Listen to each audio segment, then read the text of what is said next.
All right, well, who's leading the discussion, guys? What do you got on the table for today? Well, we do have some questions, not specifically directed at you, but I think we kind of compiled a little bit of questions just to kind of discuss. I think amongst the chat here. Yep. Yeah. So I thanks for joining us, everybody. We're gonna get this thing started as everybody's saying. I'm Chef Dizzy. I'm gonna be the moderator tonight. I'm gonna do my best not to speak very much and just trying to keep the conversation flowing. We have Kyle Crypto joining us. Hello. We lost you. We got Mike from VV Wiki. Of course, we're honored and blessed to have Rhys here, Granola, my friend Veve King. Yeah. So the very first question I want to ask you guys are, what are your reactions on the Ethereum chain announcement, and what do you think are the broader implications of that? Was anybody as shocked as I was? Yeah, absolutely. My knee-jerk reaction was, oh no, Ethereum, gas fees and stuff. But the deeper that I looked into it and discovered all the benefits from it, it's all go for me. Yeah, I remember Dan, the COO, he was talking about layer 2 solutions. So, me being me, I just basically started looking up at every single potential layer 2 solution there and which ones were related to NFTs. So I knew it was going to be something either related to, Immutable X or, Polygon could have been one. But yeah, I know that the reason why they went with GoChain in the first place was to do with the transactions and scalability. So it had to be kind of one of the few that were there.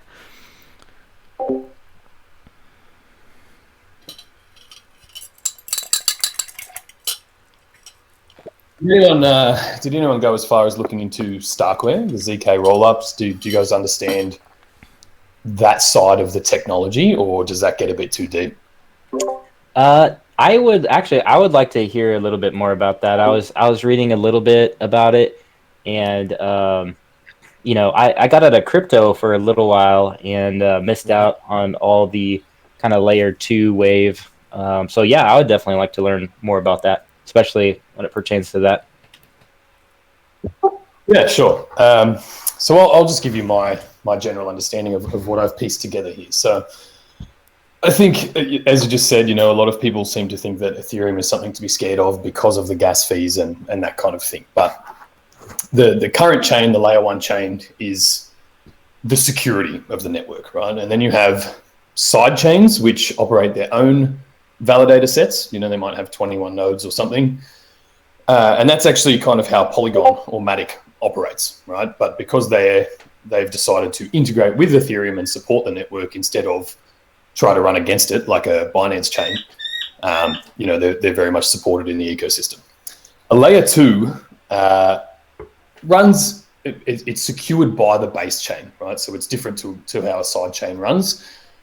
But it basically runs its own network on the second layer and then commits to the main chain as we go. Hang on, I'm just going to close Telegram here. Sorry, guys. So it's then up to, say, Immutable, for example, to send a block or commit transactions once a week or once a day or whatever it is to maintain that ledger on the base chain. But because it's on its own infrastructure now on layer 2, you get these gasless, feeless kind of transactions. Now that is enabled by a technology called ZK snarks or ZK proofs, which is zero knowledge proofs, which to my understanding basically means that you can prove the identity and the transactions of A to B without needing all of the powerful computational power that the miners currently use on the base layer chain. So it makes these transactions, instant, near gasless or whatever, depending on what's being sent around. And there's a few apps that already run on layer 2. So Immutable is the first purpose-built layer 2 for NFTs, but you also have Loopring, which is a layer 2 exchange. You also have DYDX, which is layer 2 derivatives now as well.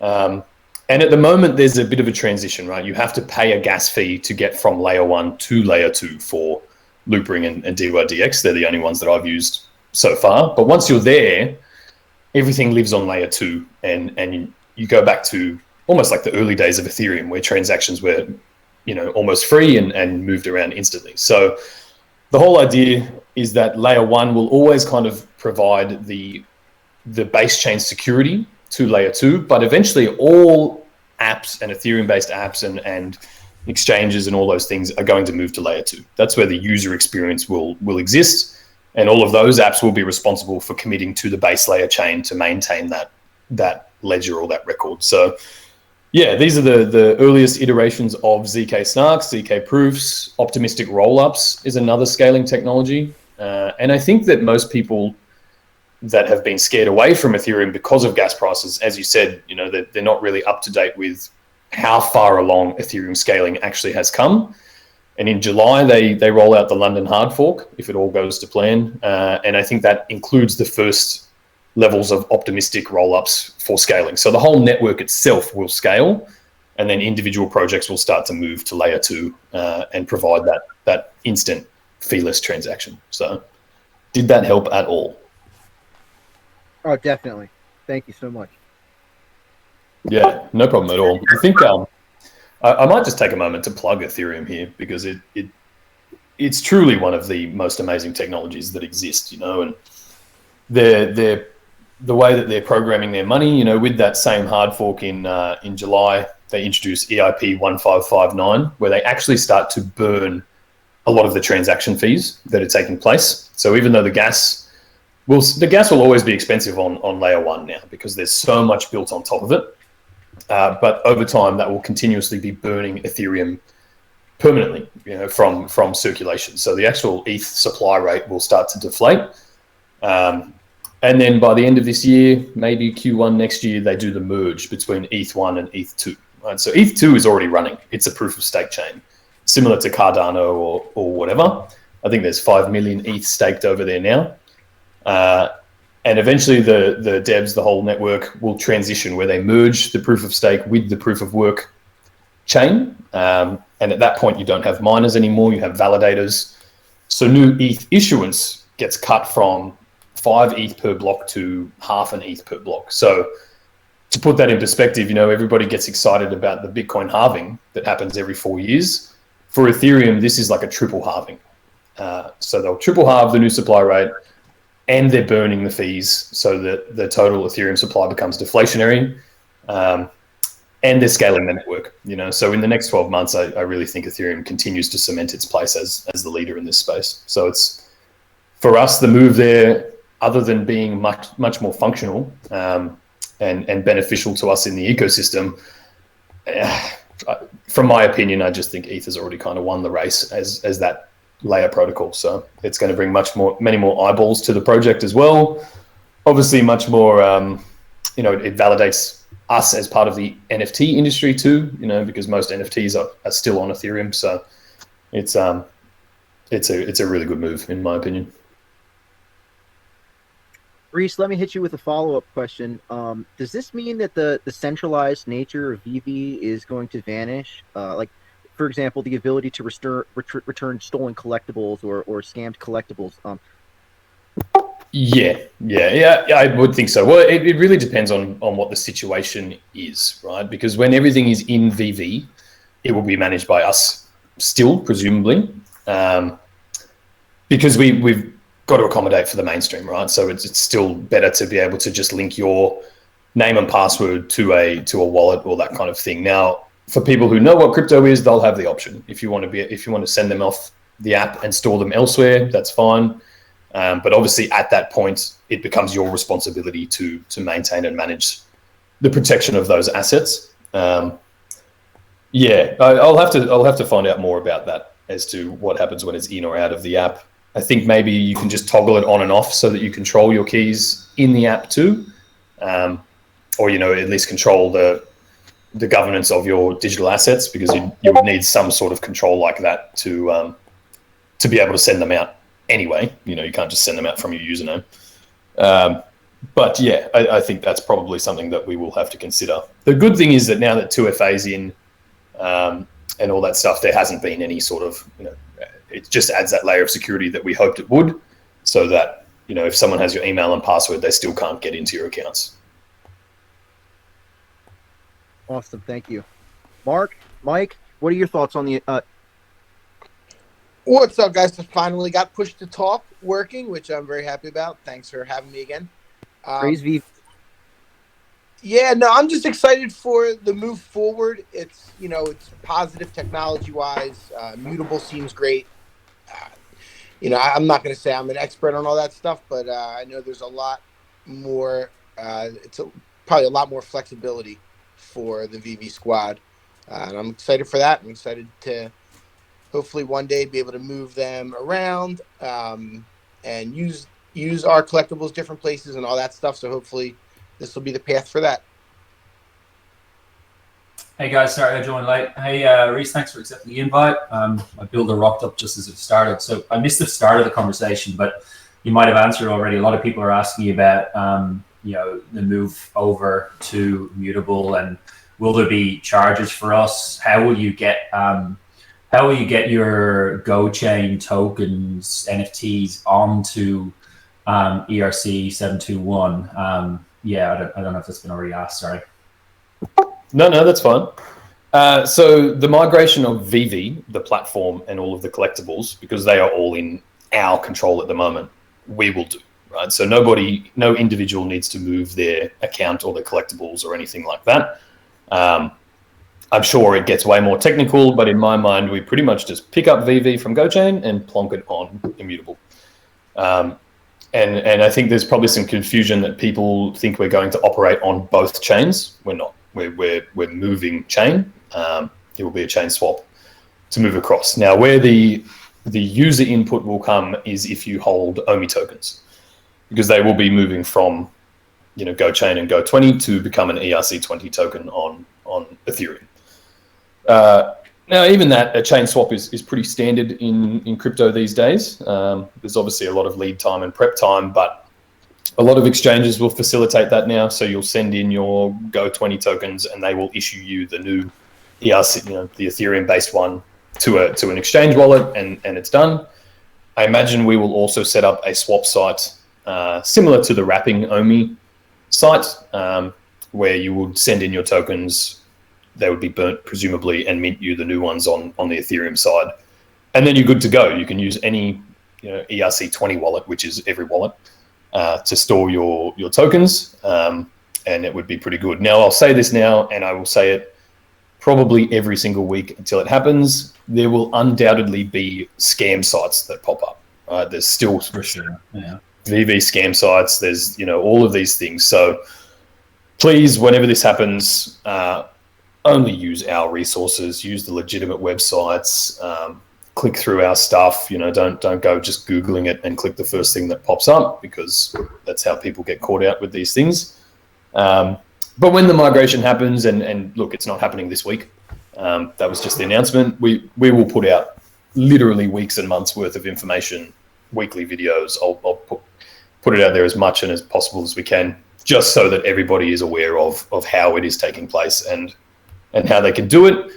Another question I've had recently, you know, how long will we have to do it? And plenty of time. You know, we know that a lot of people aren't as plugged into the ecosystem as we are every day. So it's not like there's going to be 1 week where if you don't swap, you lose. So, you know, that will be open probably for 12 months or something like that, just so that everybody has time to move their stuff across. Interesting, thanks. So it will be a combination maybe of the exchanges and a swap site. Shout out to Cavell, because he said that, and I wasn't aware of the exchanges helping in that process. But Rhys, there will be some form of gas involved in this at some stage, right? So who's going to cover that? Yeah, so it will depend on how it's all run more than anything. So from GoChain to the exchange, or into the swap site, you know, as we all know, GoChain is very minimal. I'll have to find out the tech side. I'm assuming it's the exchange doing it, they'll facilitate it, or we give them a pool, I guess, to pull from. If it's a swap site, there might be a minting, like you might need gas to mint on the other side, but I'm actually not 100% sure on that. Once you're on Ethereum, if we can transition from that straight to layer 2, which I think is the case with Immutable, because they help with more than just NFTs, well, then the gas will be probably the same as what it would cost you on GoChain. You know, it would be fractions of a cent or pretty minimal as an expense. Yeah, cool. Well, yeah, because I did a bit of research last night, and if it's on Immutable, there's basically no gas fees. But I think it's then if we want to take it off Immutable at some stage, there would be some sort of fee there if we wanted to move it, I don't know, off platform or into somewhere else, like a rare room or something like that, I guess. Yeah, you're talking about the collectibles themselves, right? Not the OMI token? Yeah. Yeah. So as I mentioned before, eventually everything moves to layer 2. All of these apps move to layer 2, and so everything becomes this kind of gasless, feeless, transactional ecosystem. Where it would cost you, right now, if you want to move from layer 1 to layer 2 for an exchange or something, you pay a gas fee to move your tokens to layer 2, and once you're there, it's pretty well free to move around. It would depend as to where you are moving your collectibles. If you wanted to move them back to layer 1 for some reason, but there won't really be a need to in the next few months, right? OpenSea and those marketplaces will all open layer 2 capabilities as well. Arbitrum is another one integrating layer 2. I think they're due to launch in the next couple of weeks as an exchange infrastructure. So, before long, and realistically, probably by the time the migration has fully taken place, I don't think there's going to be a need to send your collectibles back to layer 1 for any particular reason. Anything. Yeah, for sure. Yeah. That's what Vitalik said, wasn't he? He was like, pretty much, the whole Ethereum ecosystem will likely be on rollups, which that's what Immutable is. Correct. In the near to midterm future. Yeah, that's exactly right. So I think that happens sooner than many people think. And fundamentally, like, projects that don't move to layer 2 are going to fall behind. So it's in everybody's best interest to make that transition as well. It'll be interesting when ETH 2 comes, but supposedly that's not going to happen for years. So so I touched on this earlier, and I'll touch on it again. ETH 2 is already live. It's already running. It's been live since December last year, the proof of stake chain. And then it's slated, they're saying the end of this year, but let's say by March next year, just to be a bit more conservative, the merge will happen. So that happens between ETH 1 and ETH 2. But I think a lot of people are confusing that with ETH scaling, because ETH is scaling in the next few months. Right? So coming with the London hard fork in July, they start to roll out some of their optimism upgrades, which will help the whole network scale in the meantime. It's not like they've just left ETH 1 behind to try and work towards ETH 2. They're still scaling and building ETH 1 in the meantime before the merge happens. And then when the merge happens, the main transition is that you're just removing the miners. So then the whole network becomes much more energy efficient. Stakers obviously get paid out for validating, that kind of thing. But in the short term and in the meantime, ETH will continue to scale along with everything else. And that's why all these projects are moving to layer 2. So if you, I don't know if you guys have ever played Gods Unchained on Immutable. No, I have not, but I was looking at their website and it looked really fun. And I like the idea that you can earn cards, and just the kind of video I saw on their main website, I thought it looked actually very fun, and kind of envisioned maybe something that hopefully would like to see on Veve as well. Yeah, that's an interesting development. I haven't really thought about it down that line, but the point I was going to make was, I played Gods Unchained 2.5 years ago, before ETH got like crazy congested. It was probably in the bear market, and it worked really well, right? And as an on-chain game, which I think that a lot of people don't quite comprehend what is taking place there for every move you make or every card you own and all those things. You're not just owning the assets, it's committing that information to and from the chain constantly and that kind of thing, right? Or maybe the game operates offline, but the assets do. But regardless, it got to a point where you wanted to buy a card worth $3 or $4, but it would cost you $15 or $20 in gas, so it just became unusable for that kind of thing. And the same as what most people have seen for gas on the base layer chain. And that's where Immutable X started, right? Originally Gods Unchained and the guys that built it, they were the only ones that figured out how to maximize the block space on layer 1, which allowed the game to run a few years ago, and then even they got stopped out by the congestion. And that's how they went about building layer 2 and the necessity for it, so that this game could run efficiently. So they haven't just kind of moved to layer 2, they've innovated to get there. And now their game, I think they can do 9,000 trades per second or something like that. And that's assets moving between owners too, right? Not just ETH or not just a token moving. It's an actual register of ownership that's happening at that speed, which is pretty incredible as well.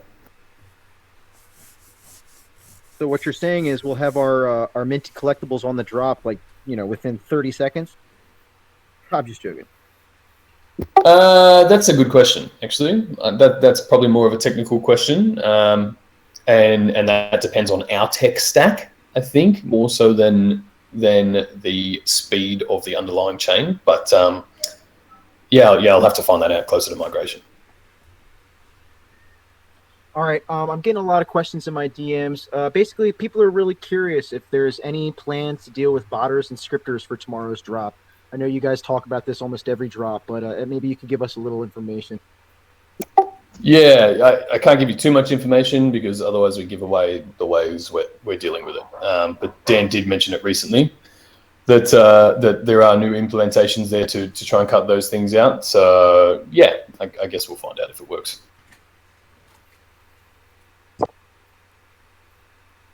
Appreciate it. Thank you. No problem. I got another question for you. Mm. Another question from the crowd. They're just curious, who makes the final mint number decisions? Dan and David have very friendly and candid discussions about it on a weekly basis. It's up to them, right? It obviously they take a bit of lead from the licensors as to, I think Dan mentioned this last week in our clubhouse, which ones are the more popular ones and that kind of thing. But it comes down to popularity. It comes down to what they kind of give us. It comes down to David's knowledge of the industry. A whole range of things, I think. But they're the guys that make the final decision for sure. All right, this one's just I guess more of a fun question. How many sets do you have, Rhys? And can we do we know your handle? Is that top secret? Top secret. No, I haven't given it out at the moment. Not for any particular reason, really. I don't know if it's just a thing. It's got my face on it, so if you ever see me posting something, you'll know. How many sets? Maybe. What have I got? 8 full sets. There you go. That's pretty good. That's more than me. I got 7 right now. So. Yeah, when we were first dropping things, I'm same as most people, super excited and picking things up. But I'm at a point now where I'm going to collect the things that I actually like and want. Not just because something's dropping. Because I'm not buying these things trying to flip them or resell them, at least not for a couple of years anyway. So I'm much more inclined to buy the things that I actually want to play with, instead of just I'm going to buy everything because it's dropping.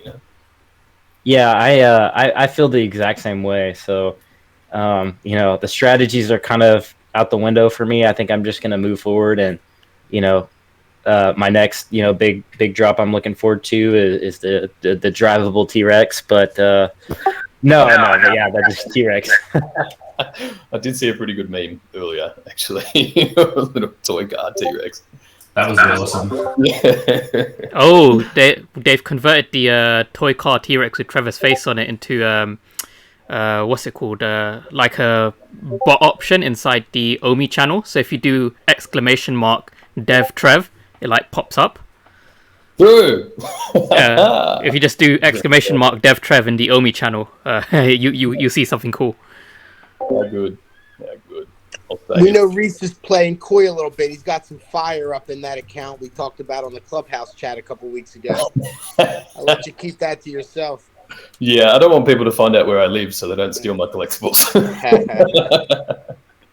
So are we kind of converting you a little bit, Rhys, to maybe off Telegram to maybe Discord? Oh yeah, absolutely. My life's goal is to move from Telegram. It's just no. I have been running a catering business for the last 5 years, of which I am the only person in the business. So for the last 5 months, I cook for 30 people a day, 4 days a week, which I officially said goodbye to yesterday. So I've been doing that in amongst all of this. And now I have 30 or 40 hours a week back in my life. So I will spend much more time in Discord and taking care of the house in Telegram, because it's about time some of that got cleaned up too. What kind of Well, congrats. Yeah, Rhys. what kind of dishes were your specialty for cooking? Well, thankfully, I was cooking for school camps for this contract. So they're 15, 16-year-old kids, and they don't care what they eat as long as there's lots of it. So that one was pretty easy. But if I was cooking for myself, I do a lot of seafood. I love a good lamb rack with some red wine jus. But I change what I eat depending on the seasons. When it's coming into winter here, and I do a lot more hearty meals, a lot more soups and things like that. Summertime in Australia, like the produce here is just incredible all the time. So I just cook with whatever's in season and throw things together on that front. Real quick too, just to piggyback off of that, do you what do you do in your extracurricular activities? Do you do you surf? Do you what do you like to do for fun? Yeah, there hasn't been a lot of it lately, but yeah, I surf. Where I live at the moment in Australia is pretty much on the beach, so I will try to get back to that in the next little bit. I train as well. I'm in the gym most days of the week, or 4 or 5 days of the week, trying to stay healthy and really just take a little break from the screen. But I really need to stop taking my phone with me because it's pretty hard to escape from. I learnt to fly when I lived in Canada a few years ago. So I've got my pilot license as well. I'd love to say that I do that more often, but lately it hasn't been a thing in my life. So I'm hoping to get back to a bit of that as well. I read a lot too, a few different hobbies. And then I talk to you guys. Well, that's probably the best part, hopefully, is talking to us. But yeah, what types of books do you read, just out of curiosity? I do a lot of fantasy trilogies and long books. I don't like getting attached to characters and then the book ending after 400 pages. So I'm usually more likely to commit to a trilogy. I love the world building and the characterization that comes with it, and all that sort of emotional attachment that you build into these books as well. So yeah, that's usually the alley I go up. I try to change it up sometimes, and then it just doesn't hold my interest as much. Yeah, I would say I agree on that, and I kind of use that same ideology in my binge watching on Netflix or wherever I binge. I can't do one season. It has to be, 3 or 4 seasons queued up for me. Yeah. To be honest, I don't even watch TV anymore. It doesn't. At least the last few months, I'm too erratic. There's too much going on with Ecomi and Veve that if I sit down for 5 minutes to try and watch a show, I'd feel guilty about it. I'm like, I guess I'll go do this work instead or something else. So yeah, hopefully in the next few months I can find a bit more zen time. But it's usually a bit of reading before I fall asleep, and that's what gets me.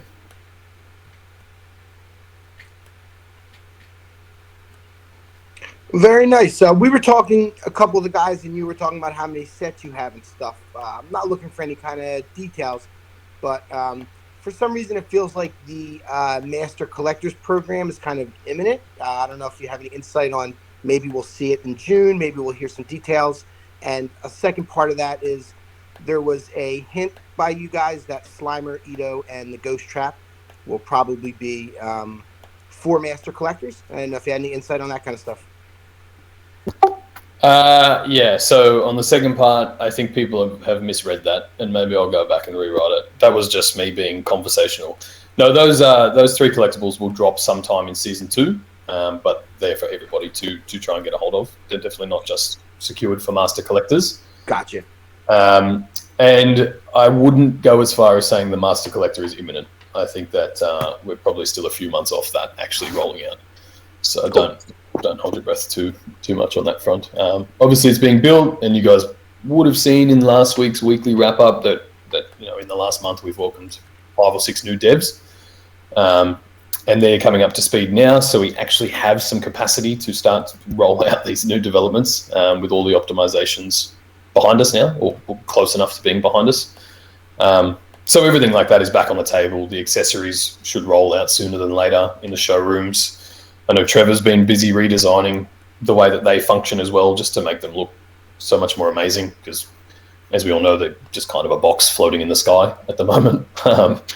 But yeah, so we'll start to see a lot more app features roll out just to make the experience more enjoyable. But yeah, I think the Master Collector's still a little ways off yet.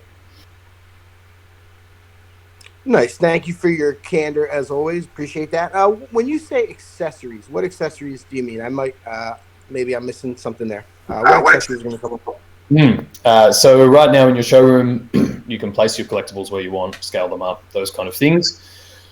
But we want you to be able to show them off and get creative as you choose to, right? So we're talking like different bases and stands and plinths, shelving that will be available, so you can start to really customize the space instead of it just kind of being four walls. Now, before long, there will be branded accessories as well. I think it's in one of our early demo videos. I know you'll see the shelving there, and I've seen it on David Yu's Instagram, but there will be branded things like for the DeLorean, you can actually buy or collect the curbside scene, so you can park your DeLorean up on the curb, and it has kind of like little trees or house or things like that. So depending on the license and the brand, there'll be accessories that you can use to customize your showroom that might be, they might pertain to that brand itself, or they'll be your standard kind of bases and plinths. Eventually you'll be able to add pot plants and couches and maybe a TV screen to your showroom, and that will show your, like if we do something like moments or something like that. So you can explore someone's showroom. This is down the line, by the way. This isn't next week, but you might walk into someone's showroom and be able to sit on their couch and see the collectibles they own kind of flash through a screen or something like that within your showrooms too. So that's kind of where that takes us, right? Because the whole idea of the showroom, other than showing off your collections, is to allow you to build and customize your very own digital space. So we want to try and facilitate that with as many amazing features as we can. Very, very cool. And one last one. Are those paid accessories, or are they going to just be like accessories you can kind of choose from out of a list? I think they'll be paid. There might be other ways to get them, but I will have to find out. Now, when we're talking, it's not like you're going to be buying them like they are collectibles. Like there might be like 250,000 stands or plinths or shelves or something like that. So if they are paid, they'll be very reasonably priced. But I'll have to confirm that. I'm pretty sure they'll be paid. No doubt. Thank you very much, Rhys. I appreciate it. I'm going to pass the mic to somebody else if they have a question for you. Yeah, no problem. And also, guys, continue your discussion. I know you started this not wanting to pepper me with questions. So if you want to have at it, I just didn't want to impose. I'm really enjoying this, and as long as you're willing to keep answering direct questions, I love it. This is even better. Okay. Yeah, sweet. Let's do it. Yeah, it saves me doing it later today anyway. So, did you get a Mike Mignola Batman? I didn't, but it is one that I've been considering the last few days. I think I'll get up for the drop tonight. There's a couple of collectibles that I wouldn't mind picking up. I do love getting first appearance stuff as well. But no, I haven't got Dad Bod Batman. Have you guys got it? Yeah. So I was trying to snipe a good one, and I think I placed a bid by accident, but that's okay. Because I think long term, I think that Batman specifically, will go up and down. Not too that one. Yeah, it's also it was one of the best-selling physical statues out of the Batman Black and White line. I don't know if it's for the same reasons that we all want Dad Bod Batman, but it's I find that interesting too. That it ended up being kind of one of the more successful models. So. Yeah, absolutely. I saw that in the physical. It's right now I think it's important to remember that we really haven't accessed the fan bases of a lot of these things. Obviously, we all come in from however we found the project, and we are fans of certain brands and collectibles. But if you're saying that this particular physical sculpture was one of the most popular, well, there's going to be a lot of Batman fans out there that are aware of it that probably don't own the physical version. And this can be their chance to express that fandom by collecting one of these things. So, yeah. And, of course, you add to that it's ultra rare and all those kind of things. And it has the meme value, right, which memes just drive the internet. 100%. So there's a lot of considerations there. Now that you're saying that, I'm literally going through the market, like, maybe I'll pick one up. Yeah, absolutely. And I do expect that long term, just with the obviously the meme economy, but like you're saying, just the collector perspective, and once we really tap into that, I really think those are going to be scooped up, long term. So just like you were saying, I plan on holding these collectibles for many years, and just collecting brands I know and love. So Yeah, absolutely. And we've said this many times, once that mentality changes, and I think it's starting to change now, around, maybe, just collecting the things you want, it spreads the load out a little bit. A lot of people think that we've somehow failed because we want collectibles to be in the store, but if you walked into a hobby shop or something and the shelves were just bare every time you walked in there, you'd stop going in there, So the whole idea is that we want items available in the store so that when we do announce these licenses and brands and new people come and download the app and check it out, well, yeah, there's something there that they can actually buy and then explore the AR and explore the showrooms, because that fundamentally is what keeps you coming back to the app too, right? It's the experience, not just the ownership. So yeah, I think what we saw last week, we've tweaked the numbers again this week, just a little bit, but same deal. There will be purchase limits on everything. The commons and uncommons are usually the ones that they will be the ones that have higher edition numbers, with the intention that there's actually some content available for new users. So.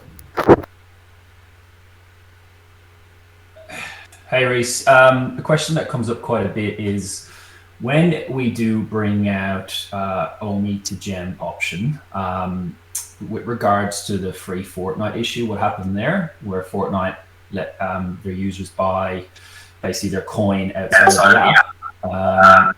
There's the law case now in Australia, our little country, with Google and Apple about it. So there's a concern that there's going to be potential issues there when you guys do that. Has that been brought up? Is there any sort of words you can give about that?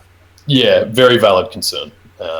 The Apple overlords don't like missing their cut on anything, so it's definitely something that is under review at the moment. We're building out the web platform, which will, I guess, similar to Fortnite, help us kind of get around that, because once it's there is no risk of deplatforming or anything, right? That's our own thing. And I think that's actually closer than many of us would expect. I think maybe end of next month, let's say the one after, just to be safe. We're talking the very first iteration of that, right? It might not have the feed, it might not be fully featured, but at least it kind of takes a bit of the pressure off if there's that availability, and that opens us up to probably, twice the size of our current audience, because there's a lot of people that can't access it or depending on their phones and all those things. So I think that's a really good thing that's in the works for us. So yeah, it's definitely something we're aware of. It's also, we're reviewing the whole system to try and figure out the best balance between those things. Obviously, returning the utility to the token is our number one priority at the moment. But it is a consideration that we have been discussing many, many times internally and trying to figure out the best way to bring that forward so that everybody can use their tokens again. Just on that point, I just wanted to ask, so I know you guys have quite a large team, including advisors. With regards to the whole kind of legal issue around Apple and the App Store fees, is there someone specifically on your team, in terms of, someone who's experienced in this area? Is there someone advising you on how to proceed? Just because it would be quite interesting to kind of, I guess, learn a little bit more about your kind of, non-community facing team. Yeah. I don't know if it's one of the advisors specifically. They all sort of operate in their own realms of technology and things, and I don't know that any of those are specific to an app store and the way they function. But we have a whole legal team that we've always had from the start. So anything that we do or put out or any moves we make on that front obviously go through, all of that sort of due diligence before it happens, which is also why some of these things take longer than expected, and we're not, our licensors aren't the only ones doing their due diligence. We have to do it on every move we make. So yeah, I think those things come through from them. I think we have like assigned case managers from Apple and Google now anyway, because of the success of the app so far. So we are in direct contact with people on those fronts that can help us to kind of build this system in. But yeah, you kind of have to play. You have to play to their rules, basically. Android doesn't care at all, right? Like, you can do anything on Android. There's no real crazy oversight. It's more when it comes to the Apple App Store that the issues arise. So we just don't want to get into a situation where we're rolling out features on Android and not on Apple, because we don't want to cut out that market sector, and it's not fair to say to people, well, go get an Android phone. Like, that's something we're avidly trying to avoid as well. And as I just said, the web platform will really help to service those needs too. So yeah, just Rhys, they blocked Fortnite on Android as well. I believe it's against Android too. So yeah, oh, that's good to know. Yeah, I haven't really kept up to date. Hey, I'm just seeing, is this chat capped at 99 members or something, guys? Is there a way to let more people in? I was actually wondering if it had something to do with the Nitro boost, maybe. Is that something I can do? I have no idea what that is.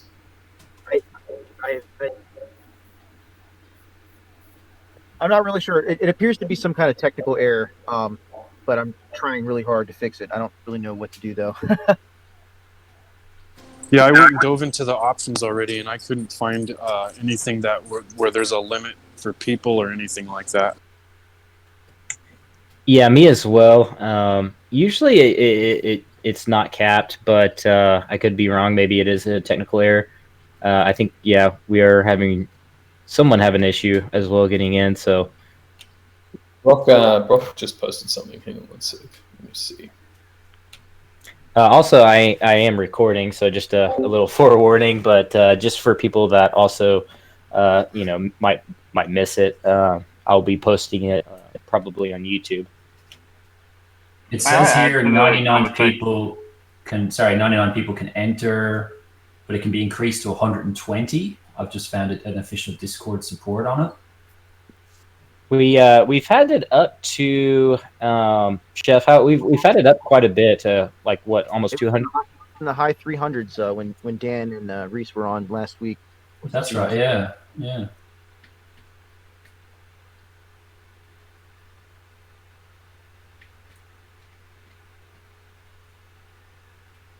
Well, give me 2 minutes. Someone's saying to post. What is this? Clubhouse count 999, something like that. Anyone know what that is? I do not. I think there might just be referring to this room here. Okay. All right. No worries. Who created the clubhouse for this evening?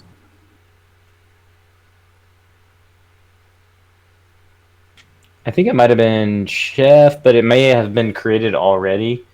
It may just be a setting is what I'm thinking. Yeah. Because that may be an issue. If none of us created the actual clubhouse, then we probably don't have access to those settings. I believe it's just, it's always there, and you sort of just open it up. So maybe one of the server owners or admins need to do something. Yeah, I don't know if that's me or not. I think that might be a Dan or a Davion's thing, but that's all right. If it's being recorded, it'll go out later anyway. Sorry to anyone who can't get in at the moment. Big apologies. May I ask a question about the Master Collector? I'll allow it. Okay, sweet. So this is just a question that I've had asked by my followers, because I've voiced how I believe that the cloaked items may be in relation to the Master Collector, but Chef Dizzy just touched on that, and you answered that this isn't the case. In the future, will sets potentially have influence on the Master Collector? Like, will there be specific collectibles which are relative to completed sets, like for that brand? You mean, will you have to be a specific Master Collector to get like the fourth one of a set or something like that? Yeah, exactly. So instead of just being only just the sets, because there are some people who will just buy every set, But like there'll be people who are fans of like DC or Harlequin, and they might be a master collector in their own realm. Do you know what I mean? Yeah. I don't think it will run in a manner that cuts people out from specific collectibles. But being completing your sets on the way obviously gains you XP points, for lack of a better term, which levels up your master collector ranking. And then there will be some things that master collectors in general, some advantages, like maybe 10-second early access to a drop or something like that. But it also lets us see if you are a Batman master collector, right? Or you're obviously a massive Batman fan. Then we can reward you with maybe early access to the Batman drops instead of to all drops, or specific accessories for your showroom or things like that. Might also mean at location-based events, if you're a master collector, there might be some benefits there. Maybe you can access the gold foil version of something instead of the silver or something like that. But I don't think it will be in a manner that only lets those collectors complete a set, if that makes sense. Okay, thanks for answering. I do have a concern about early access for master collectors, since 10 seconds early, and if there's quite a few master collectors, I could see a set selling out to the master collectors only. Will you slowly trickle in people who aren't from master collector? It would be more, you might get 10-second early access, but you can only buy one of each collectible or something like that. Like there would be a cap on that limit.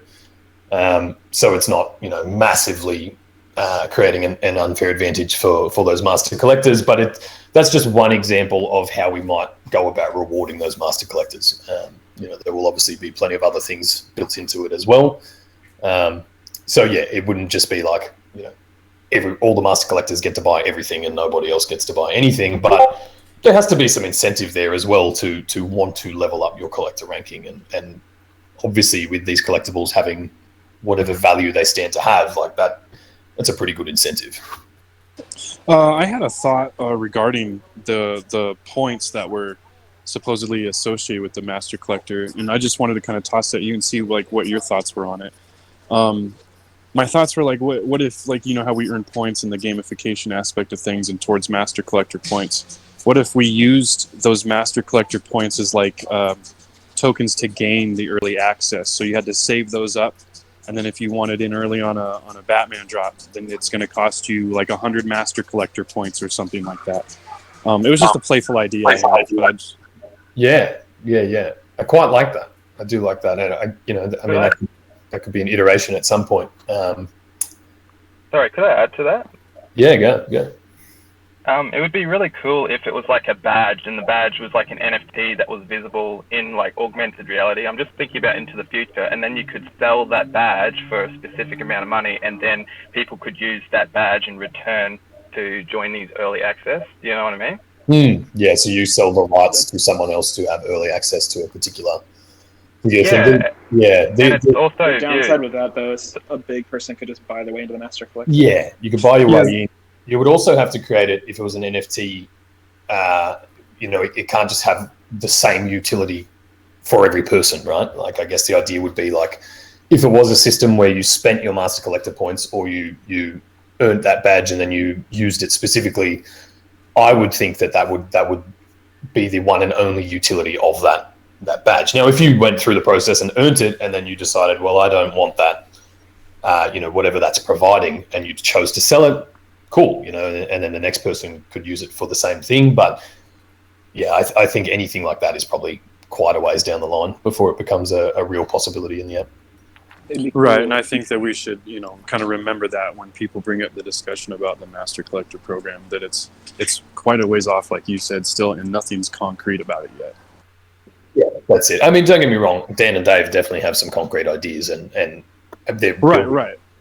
But yeah, the first iterations, any badges and things will be more of a symbol, right? A bragging rights. I collected this set, or I have this many from season 1, or things like that. Obviously, everybody who has something from season 1 will get some sort of badge or indicator as well that you can wear around.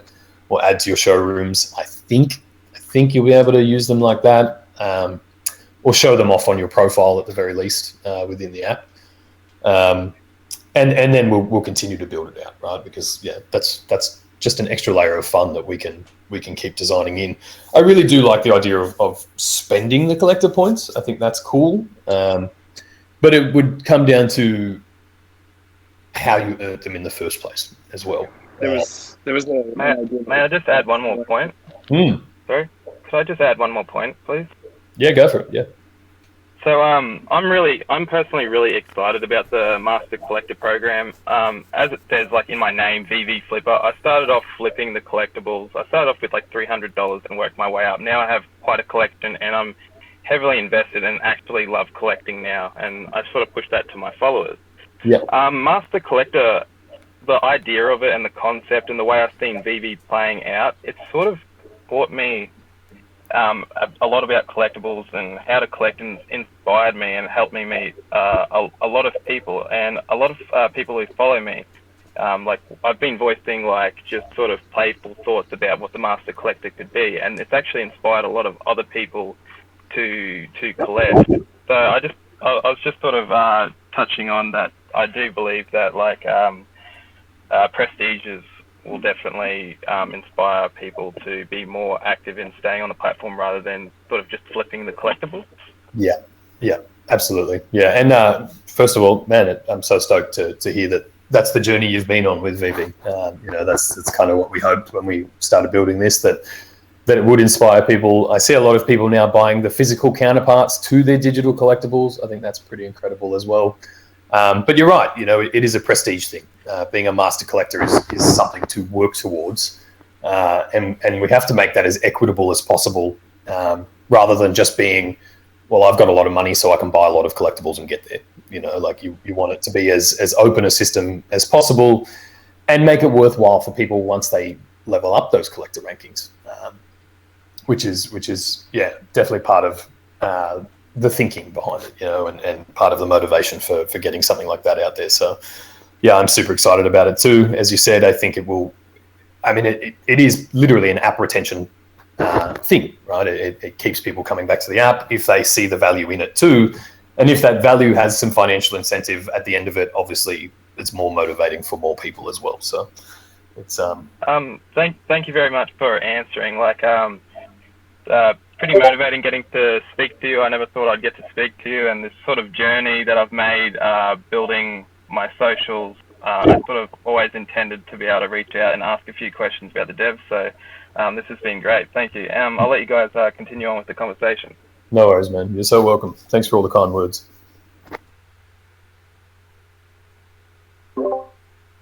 Hey Rhys, I've got a question that kind of popped into my mind. Something that I spoke about a little while ago, and it kind of I just remembered the question itself, because there was that guy who sent myself and yourself a photo of himself sat on a toilet with the dad bod Batman. Yeah.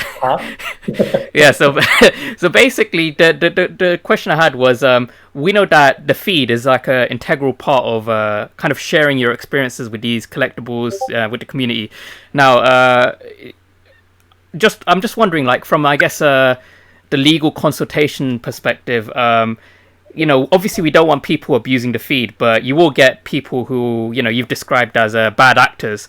And, there was essentially an experiment done where someone they basically made a text editor public so people could add their own pictures to it. And there was like pornography and all sorts of stuff being added.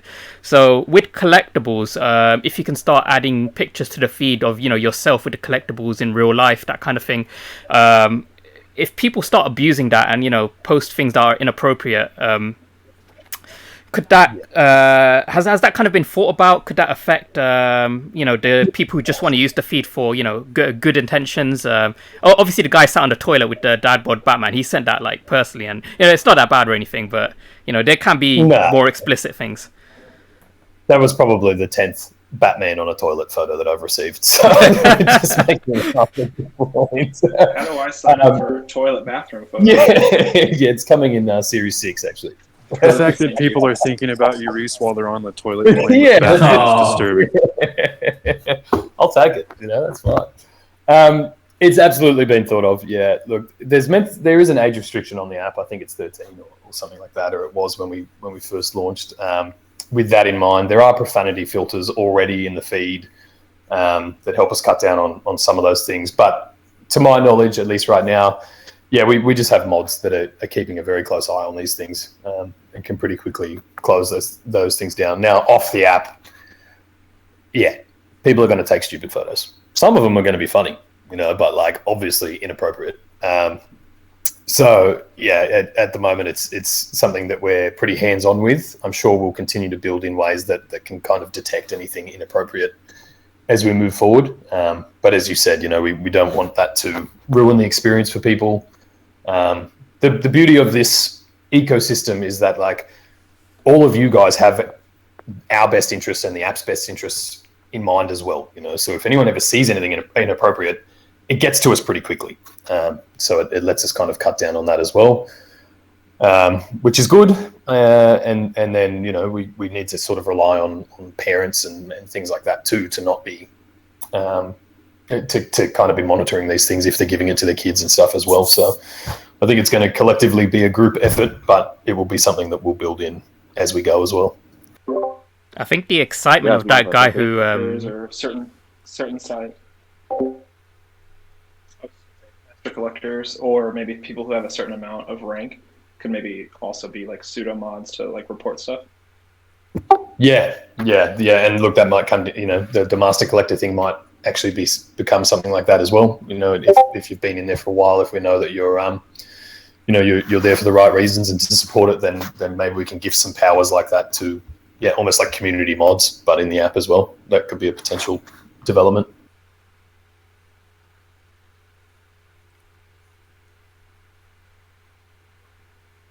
Hey, Crypto Khaki here. You guys mind if I jump in for a second?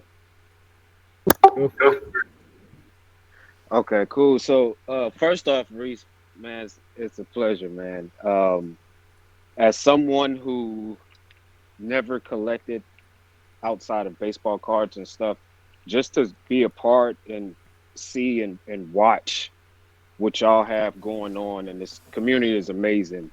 And the interactions between you guys and the community is bar none, setting the bar for all NFTs. And so I look and I see in the chat and people that we can't stop showing people our collections and stuff like that. And from the corporate world to our friends and families, from females to girls to grown men, they're all interested in this app. And the thing that I find fascinating about it is how quickly they are drawn into the app. And we all know we got something special going on. I know you guys feel it. And it's a worldwide thing. This isn't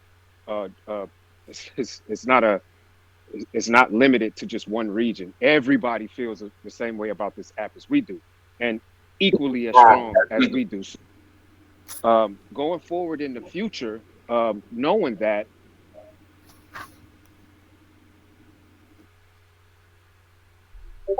I think we lost you after knowing that. Yeah, I'm on the edge here.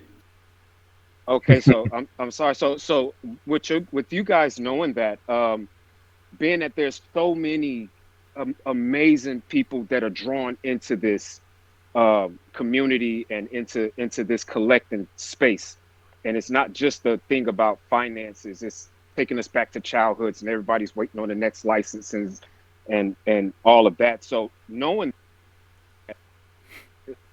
that, could we expect, like I live in the United States. So in the United States, we all have our own Independence Days and our own holidays. And then we have the... We lost you at holidays. Okay, sorry. Would there be cultural drops for specific areas and regions and specific holidays, or is it kind of geared in the beginning as a whole mass thing and pull everybody together and then later on start making it its own thing. Because I'm pretty sure that this is just going to go where the people kind of take it, like Trevor was speaking on. Yeah, absolutely. Yeah, I think it will be the latter. At the moment, we're trying to reach the largest audiences we can and fan bases. But yeah, absolutely. We've talked about, we can do like some Halloween type drops or some Christmas drops or things like that, depending on what's available to us, obviously from the licensors, but maybe we can have different kind of themed accessories or things like that. Maybe around Christmas time, you can add some Christmas lights and trees and decorations to your showrooms and things like that too. So we can really make it a seasonable, a seasonable feature, I guess, is probably the best way to put that. So yeah, I think it's definitely on the cards. We've discussed it for sure, but it's not at the moment. We're trying to get the initial impact and attract the users, and then we'll branch into more specific things like that too. Are some of the blind bag.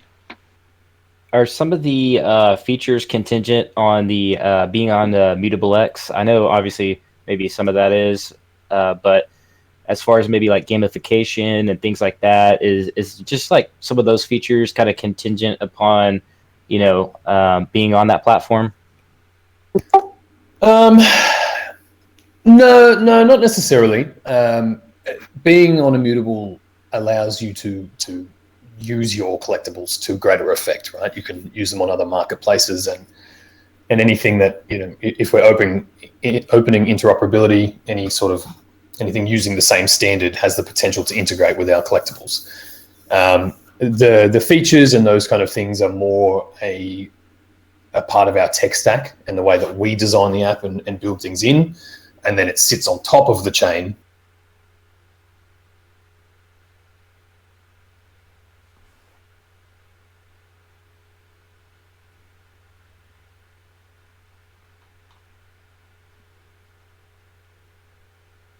Am I back? Can you guys hear me? Yeah, we can hear you. Sweet. I don't know. My Discord just decided to close on me. I think everybody's did. It looks like people are getting deleted and re-added or something. It's like Thanos just snapped his fingers and half the Discord vanished. It just happened to me again. Do we know what's going on here? Not sure yet. Mine closed out a couple times. Hopefully it's stable now. Okay, we'll blame the Discord gods on this one. I don't know where we got to there. Yeah, they're really hating. Yeah. No, those features, the point I was making was the features and things we're rolling out are more part of our back-end design and tech stack, and then we sit on top of the chain. So yeah, that really just secures the assets more than influences the design of the features and capabilities. In the recent past, we had scalability issues with the app, and we heard you guys mention before that you weren't quite confident that the app could handle a mass adoption, and marketing and promotion was being held off until your confidence, I guess, within the app's performance could handle that kind of thing. Where do you think we are sitting now in that scale of things? Pretty good. Yeah, most of I'm sure you guys have noticed week on week the drops have just performed better and better. The devs aren't really taking the back end down very often these days, but whenever they do, the speed of the app in general seems to increase exponentially. I think some of our devs are just working full time on scaling now as well, and making sure that moving forward, as we do adopt new users, that the app can keep up with that. So no, I mean, fundamentally, we're in the best position we've been in this entire time, and I think that we are confident that the app will handle. We could probably double the user base comfortably from here. So, and then we'll, the scaling thing is an ongoing thing, right? It's not like we just got to this point now, and now we've scaled up to accommodate 10 million users or something. That will continue to increase as we do. But thanks to all the refactoring and re-engineering of the app and all the systems, those updates are much easier to make now. So we can scale out on the fly if we need to, and to the app in its current iteration is just much more user friendly and much more optimized to handle larger user bases. So with that being said, when do you think that we could start expecting to see promotional material and marketing stuff roll out? Well, it's starting. It's definitely starting. So we put on Rand and Cohen. Well, we announced them at the start of May. So that's just been 4 weeks. Now their main job is they help us craft our press releases and things like that. And they obviously have all of the industry connections in all the different areas to start putting that media out. So that Ron English press release, we obviously just saw go out in a very specific collector's publication. So there'll be a few more of those. So each license and brand we announce now will be targeted at the audiences and fan bases that will actually care about it more than anything, and start to bring that in. And then we have a separate media company that will handle the more specific user acquisition. So where Brandon Cohen handles putting our name out there and the awareness, the media company handles all the advertising, the pinpointing of lookalike audiences and specific users and onboarding and all of that thing. So the wheels are definitely turning at the moment, and we're definitely coming to that point. Couple more weeks and Rand and Cohen will have their gears in place as well. You would have seen, or maybe would have seen, I only just put it out, Dan was just in a panel with Kevin Smith from, most people might know him from Jay and Silent Bob. Yeah, most of our heads exploded when we saw that. Yeah, right. So that was put on by Octagon, who is actually the parent company of Rand and Cohen. And that's, so Dan got the spot there. So they're the kind of engagements and things we're going to start seeing. I know we have quite a lot of news spots and segments and things like that you'll see Dan's preface on as well in the next few months. So yeah, we're at that point now, right? This is the priority was always optimize the app and make sure that it can handle it. And now we can start having some fun. So we can maybe fix that Silent Bob NFT is coming soon. Yeah, Jay and Silent Bob. I would be all about it, but no, there's no guarantees there yet. Hopefully they connect after that conference. Kevin was that was put on by Octagon, not by us, so I don't know what conversations have taken place there. But it would be cool. I'd be all for it. Yeah, it seems like he's kind of a collector. I saw him. I tuned into the latest Hasbro event recently, and he was on with Jay, the guy that plays Jay, and it was him and Jay, and they presented the Transformer. It's crazy, collectible toy that morphs into a Transformer at a push of a button. And anyways, yeah, Jay does a lot of unboxing videos now for his channel. Oh, true. Yeah, I think they are absolutely ingratiated in the space. Kevin, I remember seeing something a year or two ago about him, because people know him from Jay and Silent Bob, but he obviously has a very illustrious career as a writer and a creator and all those things. And I think he's quite an avid collector. So yeah. Does this little K relationship, does that kind of open doors for you guys? You said connections, without revealing obviously any details. Obviously, is that present more opportunities for you guys, and kind of bringing in other brands, maybe even potentially certain names to the Veve app? Yep, absolutely it does. Yeah, any of those connections open opportunities for us. It also validates us, right? If they're representing, if something comes across their desk or whatever, and they see that we're already working together, it gives, say, celebrities or whatever, a big vote of confidence in what's going on for us too, right? Because Rand and Cohen obviously don't just take on anybody as a client. Yeah, without revealing too much, yeah, absolutely, it opens opportunities.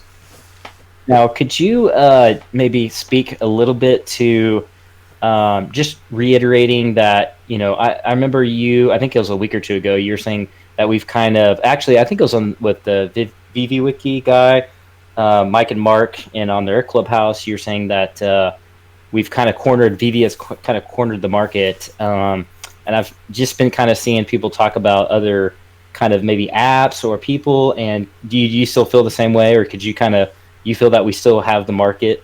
We've been using that quote every day. Go ahead, Rhys. Yeah, absolutely, I do. I think, well, let's just talk about it. The last ones I've seen were Epic Prime, Epic GG. Anyone?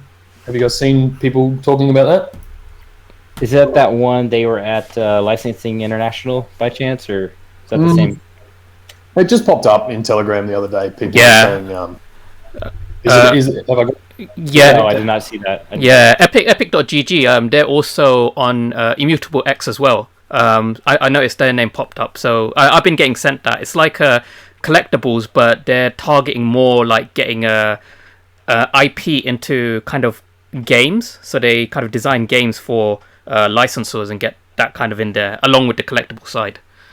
Yeah. I think they are actually. They might be building games now. I haven't looked that much, but they're also more of a broker than a platform designer or builder, right? So they help to connect brands to platforms like us that are distributing collectibles, or if they're going down the gaming route, that kind of thing. So I would say that no, I don't think they're competition. I think we're operating in different spaces, and if anything, it stands to be beneficial to us as opposed to a negative. The other one is Quid. Obviously, I don't know where this Quid shade started. Can anybody enlighten me on that? Because I think there was a picture that Cavell posted with Trevor, and Trevor said, was it stickers don't threaten Veve? And that kind of turned into a meme. Chef has a pretty good take on it, I think, as well. I'm not sure. I'm not quite sure either. Yeah. This week, everybody in general kind of tweeted at Quid and asked them what they think about Veve, and they kind of responded saying, well, for starters, Quid is actually an NFT.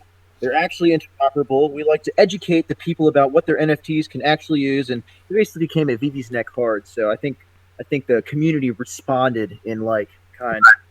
I did see some community responses, and hats off to all of you for giving it back to them, because that just cracked me up. But yeah, I don't know where that shade came from. I sit with Trevor on this one. I don't think that what they're doing is really all that threatening. I mean, have any of you bought anything from Quid? So I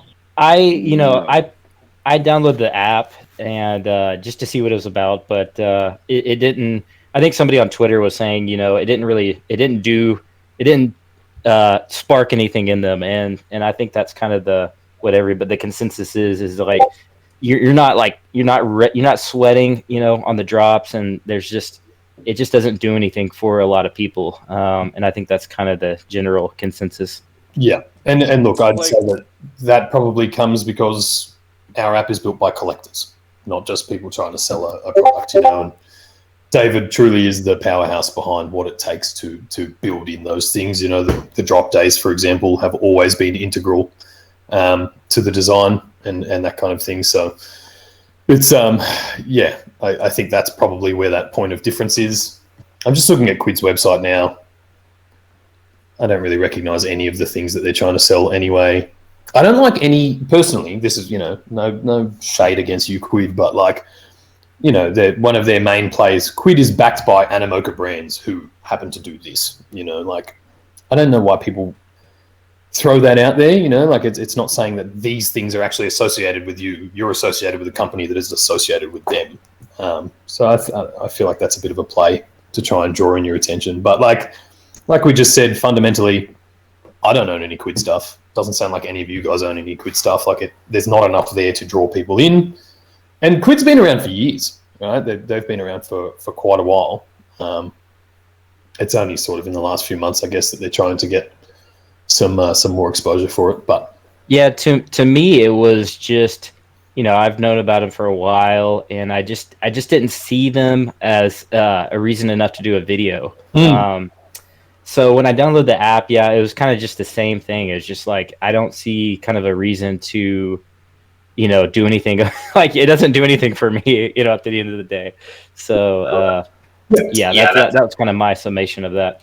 Absolutely. And look, I mean, when you look at them in comparison, and you've got a 3D interactive model, and then you've got a 2D trading card, And I don't know. For me, in my opinion, it's the choice is clear as day. Mm. Yeah, exactly. Like, why stick with stickers? Basically, I think we've moved on from that, right? Stickers were invented 100 years ago. Why? Especially since. Go for it. Yeah, I'll probably not even post this part of the video as well. So I just don't want to give them the time of day. Yeah, that's fair. Look, I'm a bit firm believer that we're so early in this space and in this industry. Like I absolutely believe we've cornered the market, and at the moment are coming out pretty clear winners. But that's not to talk down other projects or other, the things that other people are doing. Obviously, everybody's working hard at what they believe is going to be successful. So, look, if people want to go and try it out and test it out, and if they come to the same conclusion, well, cool. Then you come on back to Veve, and it sounds like everybody probably will come to the same conclusion. But yeah, I don't want us as a company or as a brand or a community to just get into shouting matches with other companies, because everybody's working hard for these things. So yeah, but in saying that, shout out community, throw some shade at them. Hey, quick question, Rhys. Yeah, go for it. Okay, so a couple of videos back, we heard Dan talk about collectibles and having accessories added to them later in the future. And a video he did a year ago where you was interviewing him, which was the first one that I actually saw, he spoke on it briefly.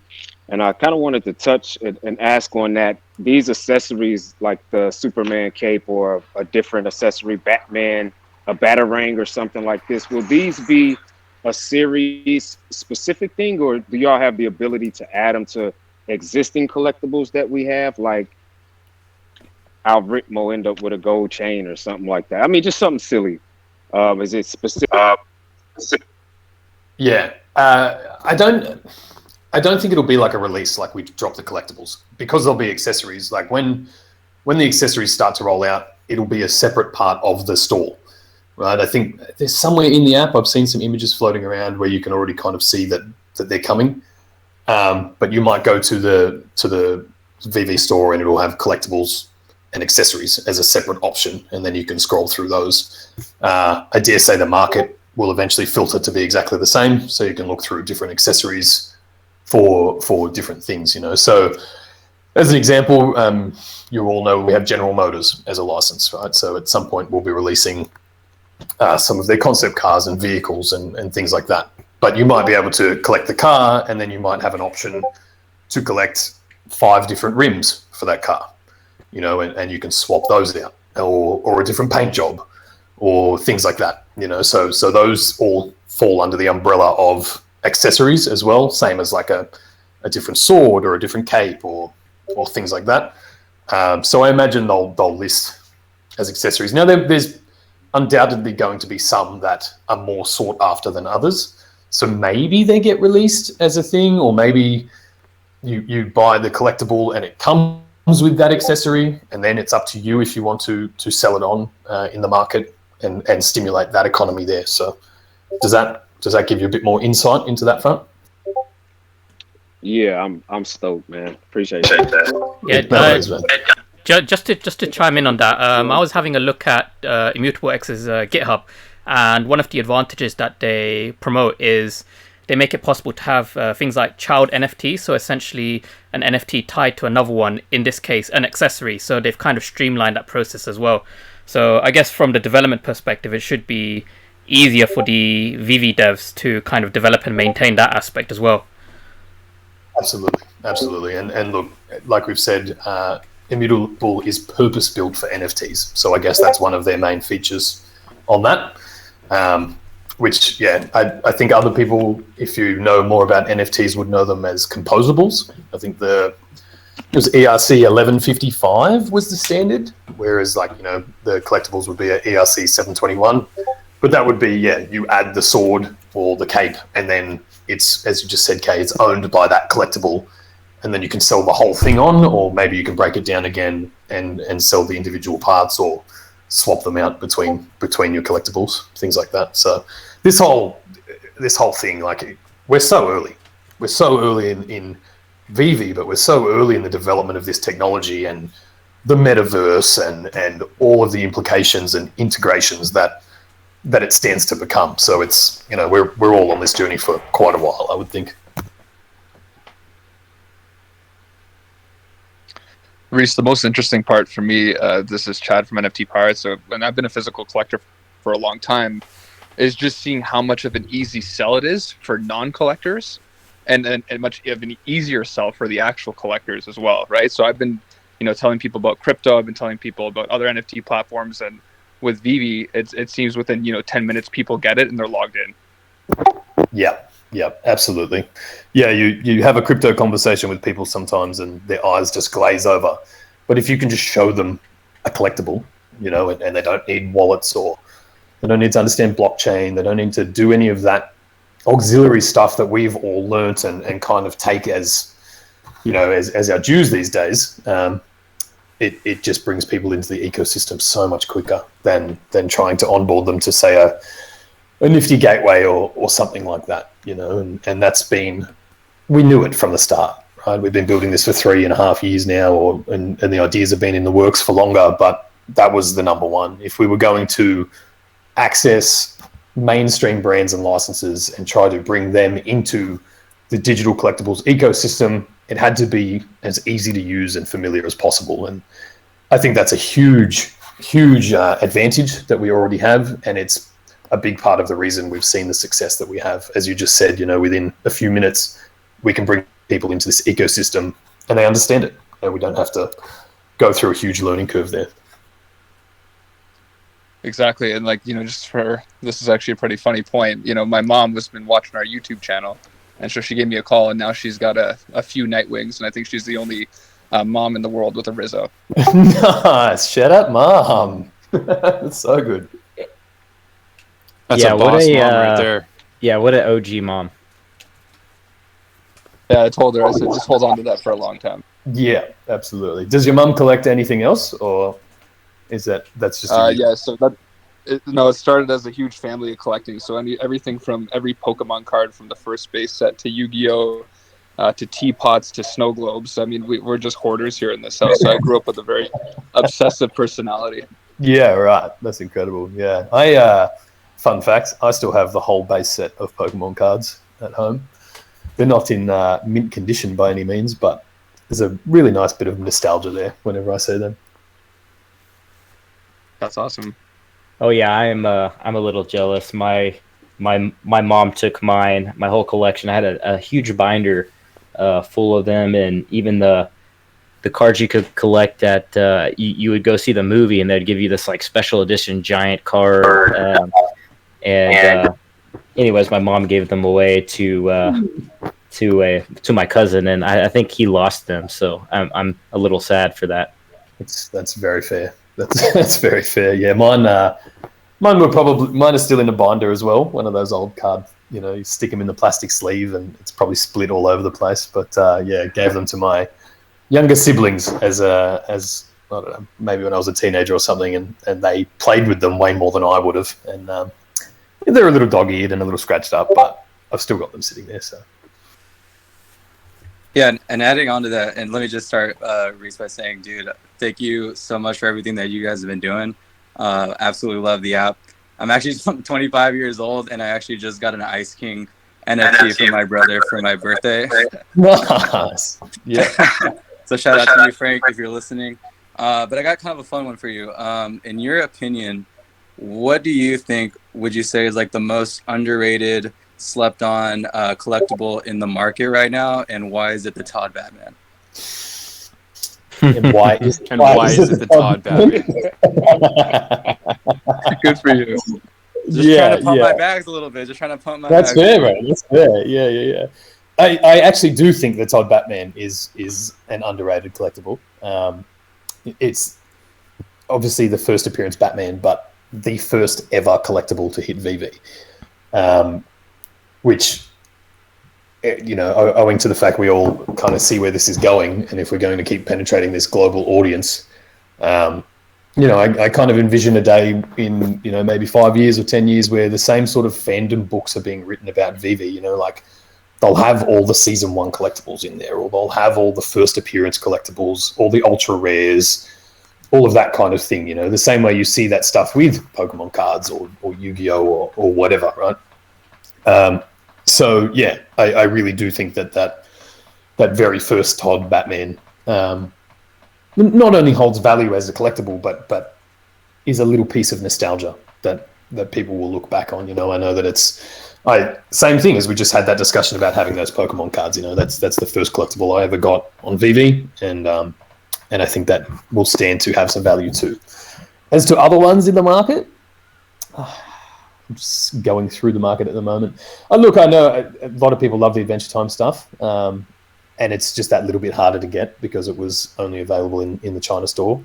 So I think the people that were around and got them earlier are holding on to them. Ritmo, now that it's animated, you know, there's never many Ritmos going.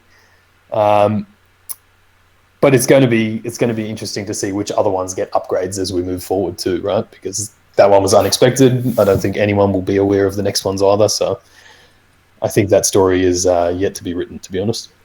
I remember the good old days when I would literally I would sit up at night on the app and watch the collectibles, the count go down further and further.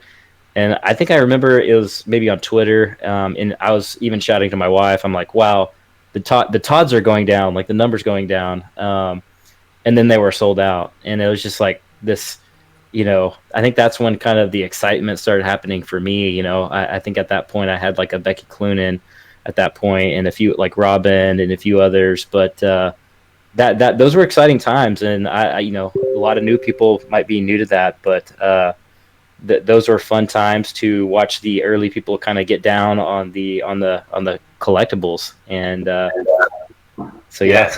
Agreed. There was probably 2 weeks there, 3 weeks there where the first thing sold out.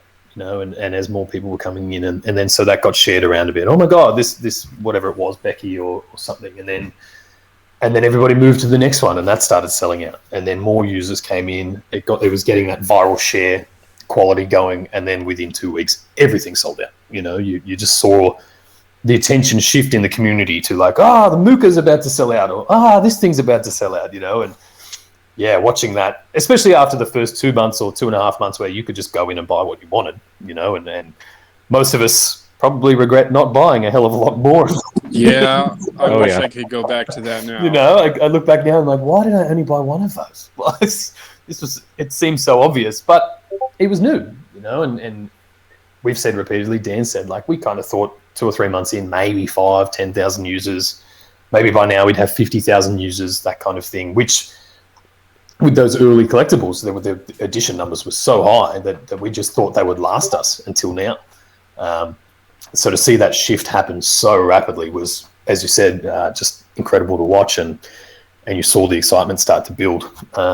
And obviously, you know, that was driven by speculation there too, people hoping to just flip these things straight away, which was happening for a while. But I think now that the whole NFT industry has settled again, we can just start to really build in again instead of just trying to keep our heads above water when things are going that crazy. So, Rhys, something that's popped up quite a bit, obviously with the price drop of OMI is there was a very, very detailed Twitter feed a couple of days ago from a guy, I forget his name. It was like a 50 tweet analysis of the token, and he says he's a big lover of Veve, but he sold all his OMI tokens. We get it on our Facebook group a lot, saying, you know, people believe that there shouldn't be an OMI token at all. They should just focus on Veve as the app. Are you able to just give, I guess, a layman's terms of why the OMI token exists?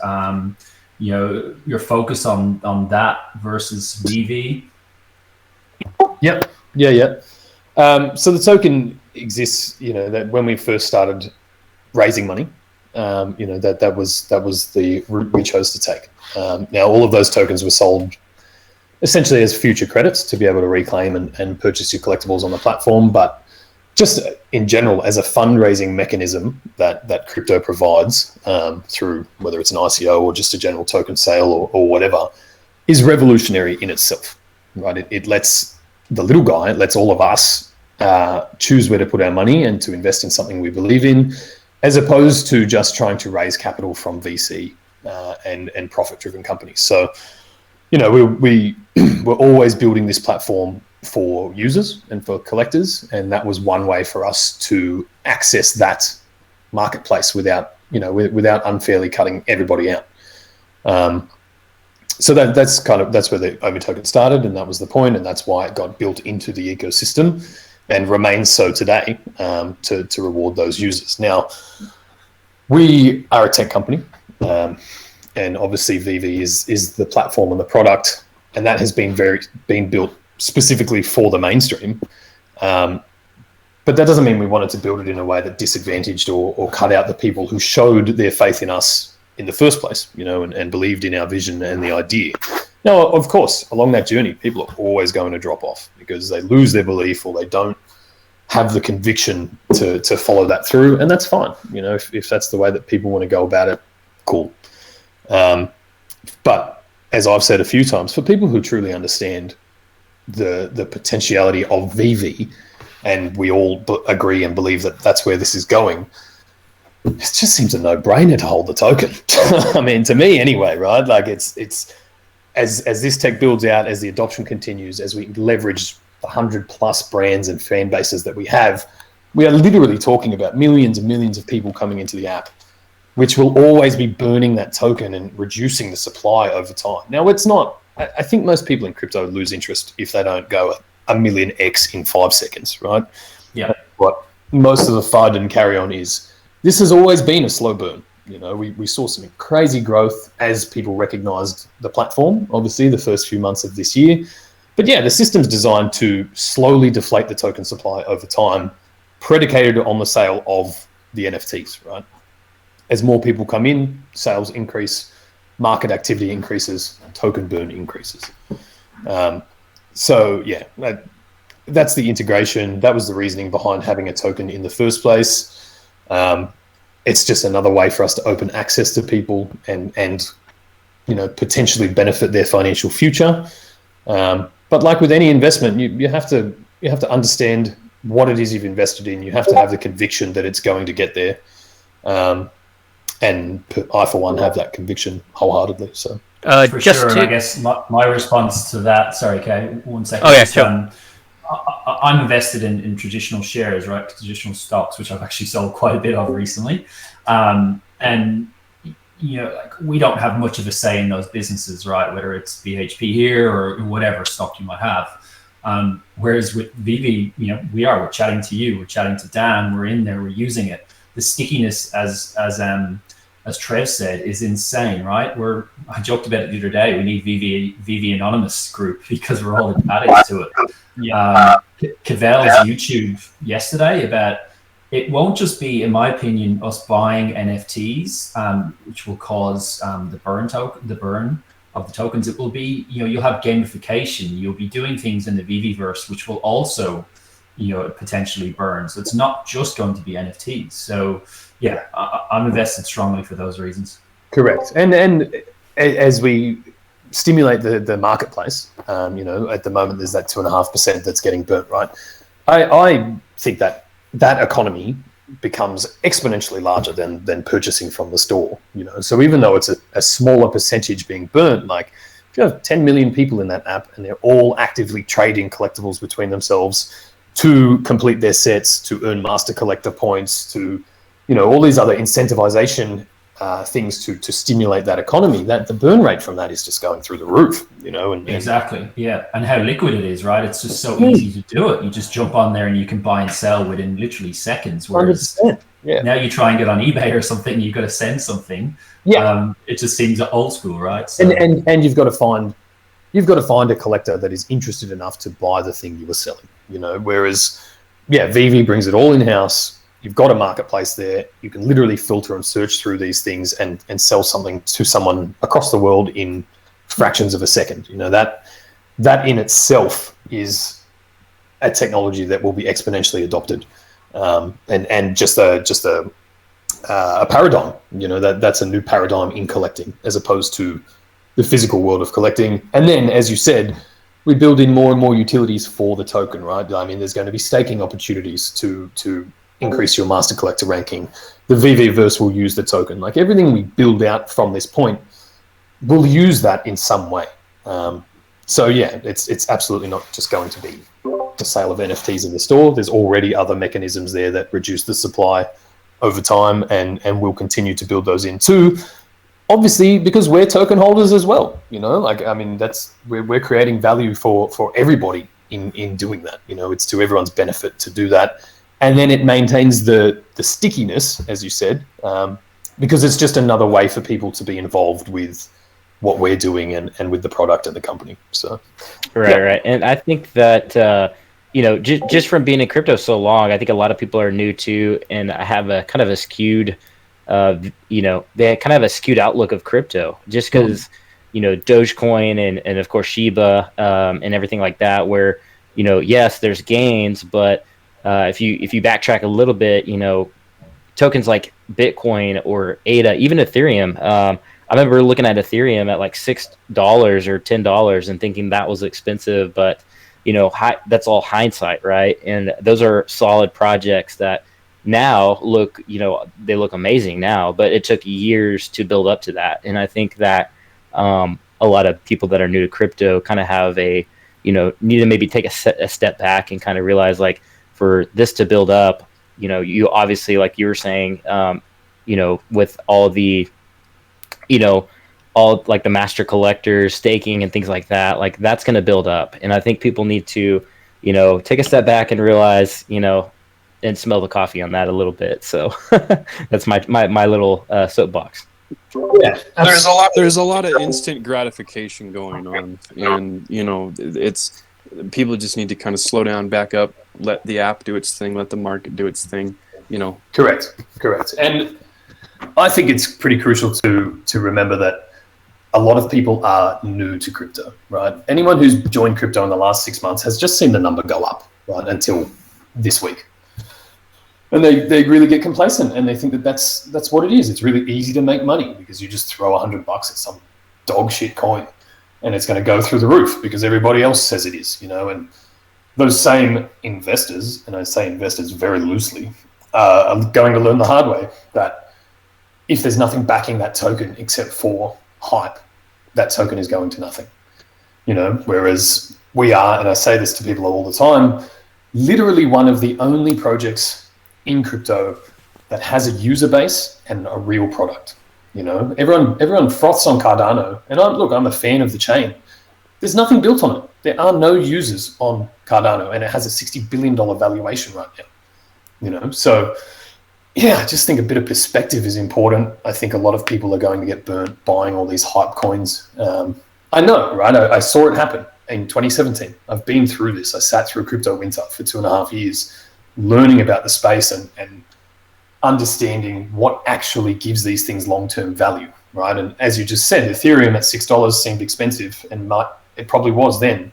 Ethereum now, I think, is vastly undervalued based on what they have coming, right? It's one of the only chains that is actually generating fees. And although those gas fees are high, they're high because things are being built on them. You know, it's actually being used, right? And it's validating that use case of the technology. So yeah, I think a lot of people they don't know enough about the space, and then they make assumptions based on a number going up instead of fundamentals, you know, and fundamentals will win out every single time in this industry. I feel like it's time for you to show your bags to the community here and to let us know what crypto projects you're invested in, or which ones you find interesting. Obviously, OMI. That's number one. Ethereum, I am a big holder of these days. Well, I guess big is a matter of perspective, but fundamentally, I think that's already won the race as the go-to chain. Visa's settling on it. Governments are building on it for central bank digital currencies. All the best developers are on there. You know, like I really think that's won the race as the base layer platform, and with scaling and layer twos, I think they're going to take it out. So I think from a chain perspective, that's the winner. I'll always hold Bitcoin. You know, people lose sight of it because they think it's slow and clunky and all those things, and it is. But Bitcoin is a finished product. You know, compared to most blockchains or products that are in development, Bitcoin could do nothing from this point on, and it will still hold value because it has that catch supply and it has that store of value narrative. So yeah, really, and I give this advice to everybody in crypto from many lessons learned and years of losing money. Bitcoin and Ethereum should make up a big majority of your portfolio. It's okay to have other stuff, and I absolutely think we should be supporting other things. I think Cardano is going to have a place. You know, I absolutely hold some ADA. But really, in 5-10 years' time, like I just don't see a future where there's more than 5, 6, max, maybe 10 blockchains that run all the base layer infrastructure for this industry, you know, and then the apps get built on top of them. It's like the Samsung iPhone race, you know, there's the two, there's Android and iOS, right? And then everything gets built on top of those. I think of blockchain the same way for those things. Now, I have a few scaling technology projects. I like Omise Go. I used to hold some Raiden, but you know, the state channels thing doesn't seem to be in favor now for scaling. But I like to invest in different sectors for different things. DWeb, like file storage, things like that, Filecoin. I think that's going to be a big narrative play out. We've seen perfect example. I was talking to someone yesterday about the GameStop thing that we all saw happen, and they got deplatformed, right? I think Discord kicked them off. I think Robinhood shut them down, all of those kind of things. So every time something like that happens in the mainstream, the push to decentralization in general becomes stronger, right? So that those things can't get cut out. And if you're following that trend on a macro scale, you can really see that those decentralized protocols are going to win that race as well. I think the same thing applies to borrowing and lending markets. Anything that opens financial services to the unbanked, you know, because now anyone with a smartphone in their pocket can access financial services. And in the Western world, where we consider smartphones, you know, iPhones and Samsung Galaxies and those things, but I think still to this day, the most sold phone is the Nokia 1000 or something, which is a basic smartphone selling in developing countries. That opens access to financial services. So the ability to borrow and lend based against those holdings are incredible, and the base collaterals in DeFi are Bitcoin and Ethereum. You know, so I really think that people should be looking more strongly at those instead of going for the next moonbag. You know, and yeah, it might take some more patience before that value increases exponentially, but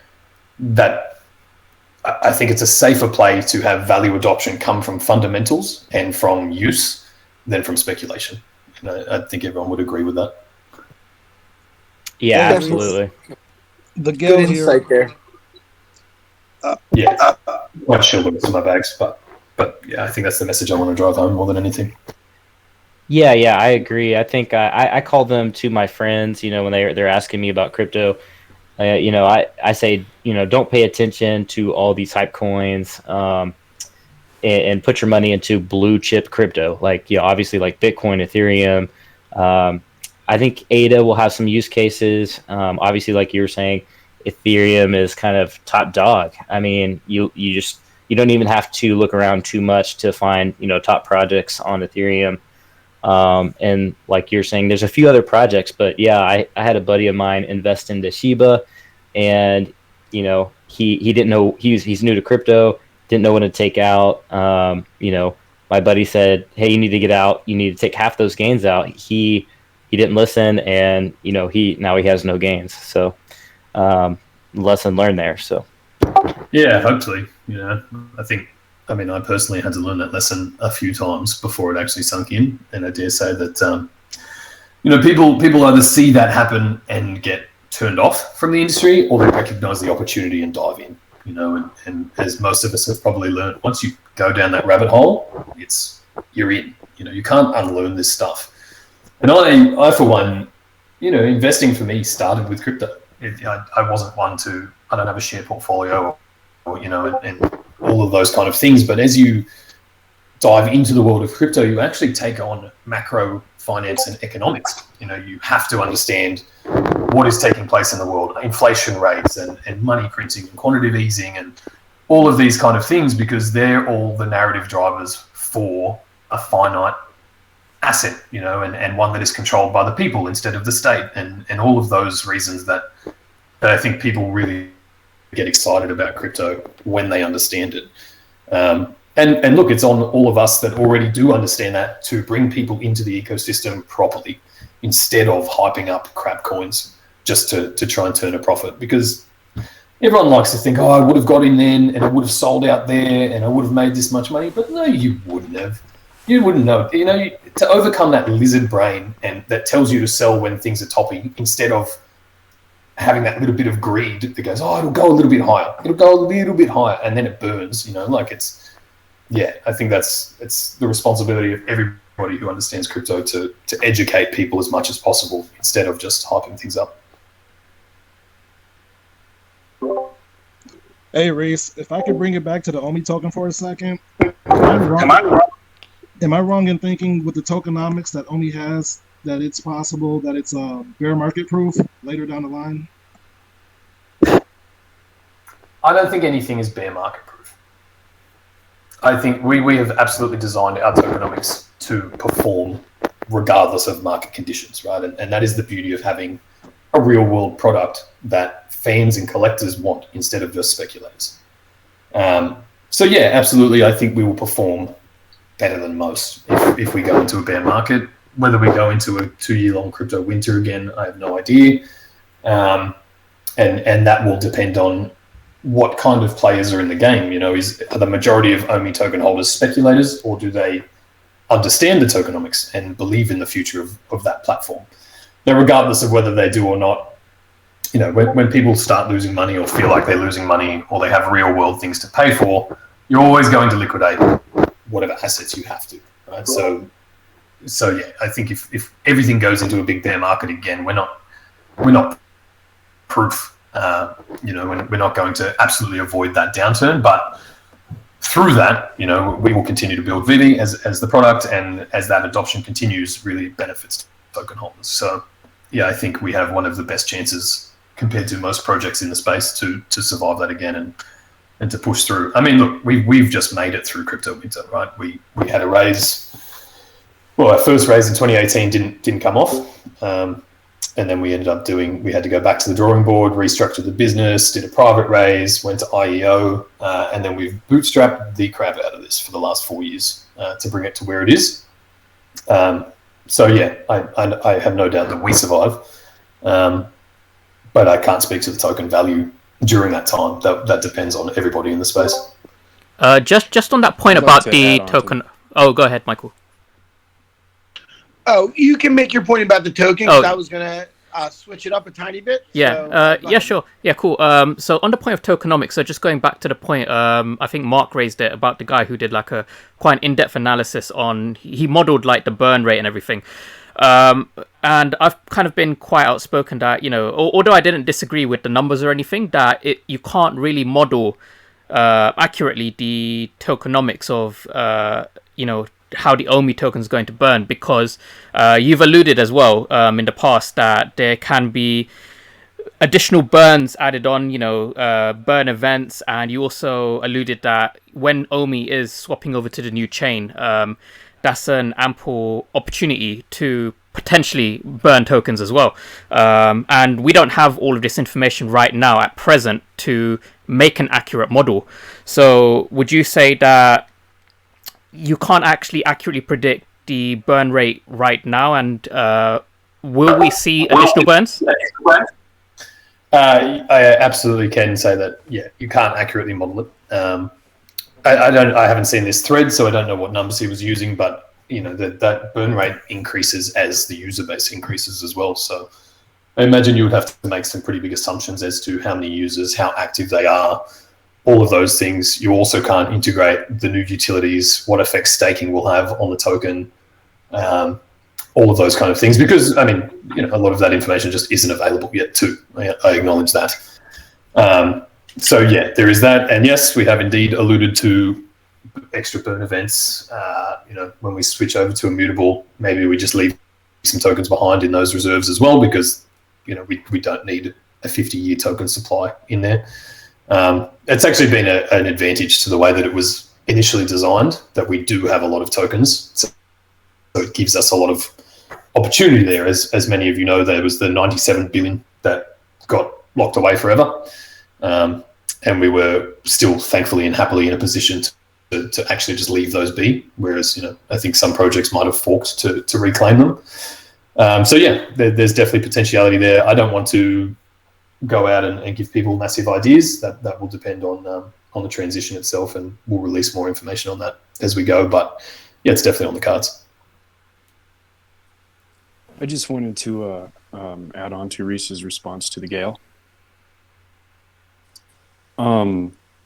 I've had this conversation with my family a lot regarding the token, and it's, I guess, you're bulletproof against a bear market, because we are heavy investors in this project.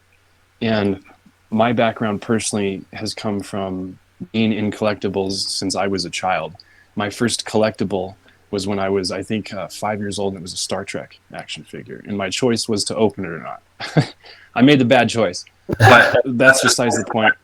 The point being is that it doesn't matter almost the state of the world. I mean, obviously, like right now, this is kind of a different story, but even then, people will still buy collectibles. And a lot of these other tokens, whether people want to admit it or not, are still just ideas. Just like he was mentioning, or Rhys was mentioning about Cardano, there's no product. There's nobody's using it. It's just an idea still. That's being worked on, but there's still nothing there. If you look at Veve, there's an actual product. There's an actual usage. There's people using this daily, every second throughout the entire day. These are collectibles. If you look at comic books, action figures, baseball cards, baseballs that are signed, things like that, footballs, jerseys, they're always being sold and bought, no matter what. It doesn't matter if we're in a recession or not. Those things still carry value even then, because they can be traded and bartered for and things like that. Collectibles will always have worth and value. Now, I'm not saying that, absolutely not, if all the tokens crash and it's the bear market, that OMI is still going to go to the moon or something. I'm not saying that. All I'm saying is that it's going to be in a lot better position than a lot of other tokens are. Yeah, absolutely. Absolutely. And as you just said, the collectibles themselves have their own value, so you can double dip with Veve, right? You can hold the token, which you obviously see is going to become more scarce over time, which presumably will see it appreciate in value. Obviously not financial advice, yada, yada. But the collectibles themselves, we've already created a new economy for those items and those assets. And fans don't just stop being fans because crypto's in a bear market. They will always want those kind of products. Not to mention, and everybody knows this, I would assume, but the collectibles you're seeing now are one product that we have coming, right? And you've just seen we've announced Ron English, right? That's the first physical digital bridge that we're releasing. I don't think it's the first one from NFTs. I've seen some shoes and things happen, but from a premium artist to release, they're a solid sculpture. That little Grim Reaper smile rabbit. Those things as just a physical item hold a hell of a lot of value for people in the art and collective industry. Ron English is obviously only the first one that we've announced, so there's more coming in that space too, plus a whole range of other products that will see us continue to access new audiences, new fan bases, new collectors. We're a platform, and that just opens us up to so many possibilities. Sparky, did you? Yeah, I was just about to ask if you had a question. Yeah. Yeah, as a platform, so are you guys only, is Veve only exclusive to Veve collectibles they drop? So eventually you said you're going to have the desktop app, and then they are NFTs. We can take them off and send them elsewhere. There is a marketplace for it all. My question is, will you guys ever adapt allowing other NFTs onto the platform to be able to be sold, and that's a way to burn the tokens as well? It depends on the thing. So initially, I'll say no, not really. We will, with the Artist Alley, we open the opportunity for specific artists to come and release on the platform.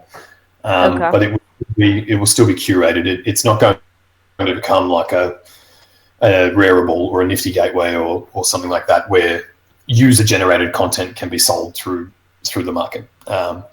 Because our whole point of difference is that it is premium brands, premium curation, premium artists, those kind of things. Now, if you are an incredible designer and make some kick-ass work that is worthy of the platform, then yeah, there will be opportunity there to do some releases and things like that. But it's not in the plans anytime soon to open that up to just user-generated content. Personally, I think it's just too chaotic. It's an amazing way for people to create new audiences and reach new fan bases, but there's a lot of crap out there too. And I can just take a photo of my foot and create an NFT out of it. You really don't want that. You know what I mean? Some people might. Some people might. So. Yeah, you haven't seen my feet. We'll see. But do we need to bring up Dadbot on the toilet again? You don't want that listed next to Dadbot Batman or Ron English Grim Reaper, or things like that. So yeah, there will always be a measure of curation, and I would say for the next few years that will be a very a very hands-on thing for us, to really bring on those premium brands and things like that. Plus, like, we've got so much content, with more than 100 brands and artists, more signing on all the time, however many series releases from each brand or each license, all of that kind of thing. Like, there's so much content to come without opening it up to sort of the randomized user-generated stuff that, I just don't think that it's necessary as a platform. And it's one of our key points of difference, right? We're accessing established brands and established fan bases, and that's what's creating this economy for everybody. So yeah, I actually prefer it that way too, because when I see these other platforms, and I just see all the stuff on there, it just doesn't interest me. I don't really get the wow factor. But Veve just does a good job of like categorizing and just like it's just so accessible, I guess. Yeah, and it kind of goes back to what Rhys was saying. It's built by collectors for collectors, and I think that's massively important. For an NFT platform. It's like these other platforms. They're great. They have artists on there, but they also have just too much junk. And Gary Vee has even said it himself. It's just kind of like a lot of these projects aren't going to be around, and or at least artists and things like that. But it's going to come down to, quote unquote, big, I think he even said he was talking about Top Shots, and, he was saying it's going to come down to the players. And then he mentioned, this player's he's not a Batman or he's not a Superman.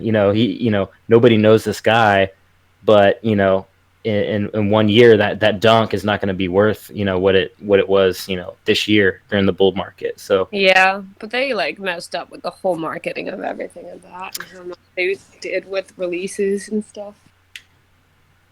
Yeah, I'm familiar a little bit with them, but I've kind of noticed the little things here and there, but not to directly compare with Top Shots at all. Yeah, and then Run has their own thing too. Yeah, and look, I think some of those marketplaces will survive. People need places to go and trade these assets and things. And look, maybe some NFTs take off on other chains at some point. But whether the business that is attached to them or whatever, or if it just becomes the marketplace, it's yet to be seen. Right? We're still so early in all of this, but yeah, as I said, it's just one of our key advantages that we're producing content that people already know and love. We don't have to recreate a new brand and things like that. Like in the NFT space, brands that have actually kind of like maybe Axie Infinity, they seem to have a pretty good following and user base and players on the game. But can you guys name other NFT projects that are establishing their own brand as a product. Michael Keane's probably the man there to tell you on that. He's the NFT guru. You're asking to other. I wasn't thinking about that. I was actually trying to plan my own question while you were saying that. So to be honest with you, I didn't hear exactly what you said. If you want to ask the question again, I could probably have an answer. Yeah. Just talking about NFT projects or NFT-based projects at the moment that have successfully established themselves as a brand. So I gave Axie Infinity as an example, right? Most people, I think, in space know about Axies. It's got a bit of hype. It's still only within crypto, to my knowledge.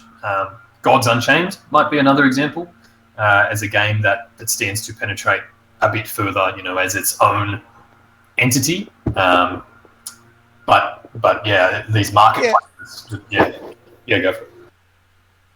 Oh, well, there's definitely a few. You mentioned that, Our Planet's a very popular one where, the stuff's really expensive. People are making a lot of money. VeeFriends, somebody mentioned Gary V. I was looking back at, where they're at. They're getting close to being sold out. The floor's really high. That's a very successful. That thing's going to turn into, he's going to do all kinds of, toys and clothing and probably.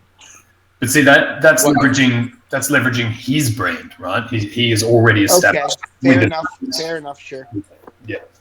Whereas, I think the bridge for new NFT companies to go out and establish themselves as a brand is quite a difficult thing to achieve. Now, that's the same in any industry, right? If you're a new clothing label or anything, to actually get that market penetration is quite a feat, and obviously there's a lot of brands that achieve it. Yeah.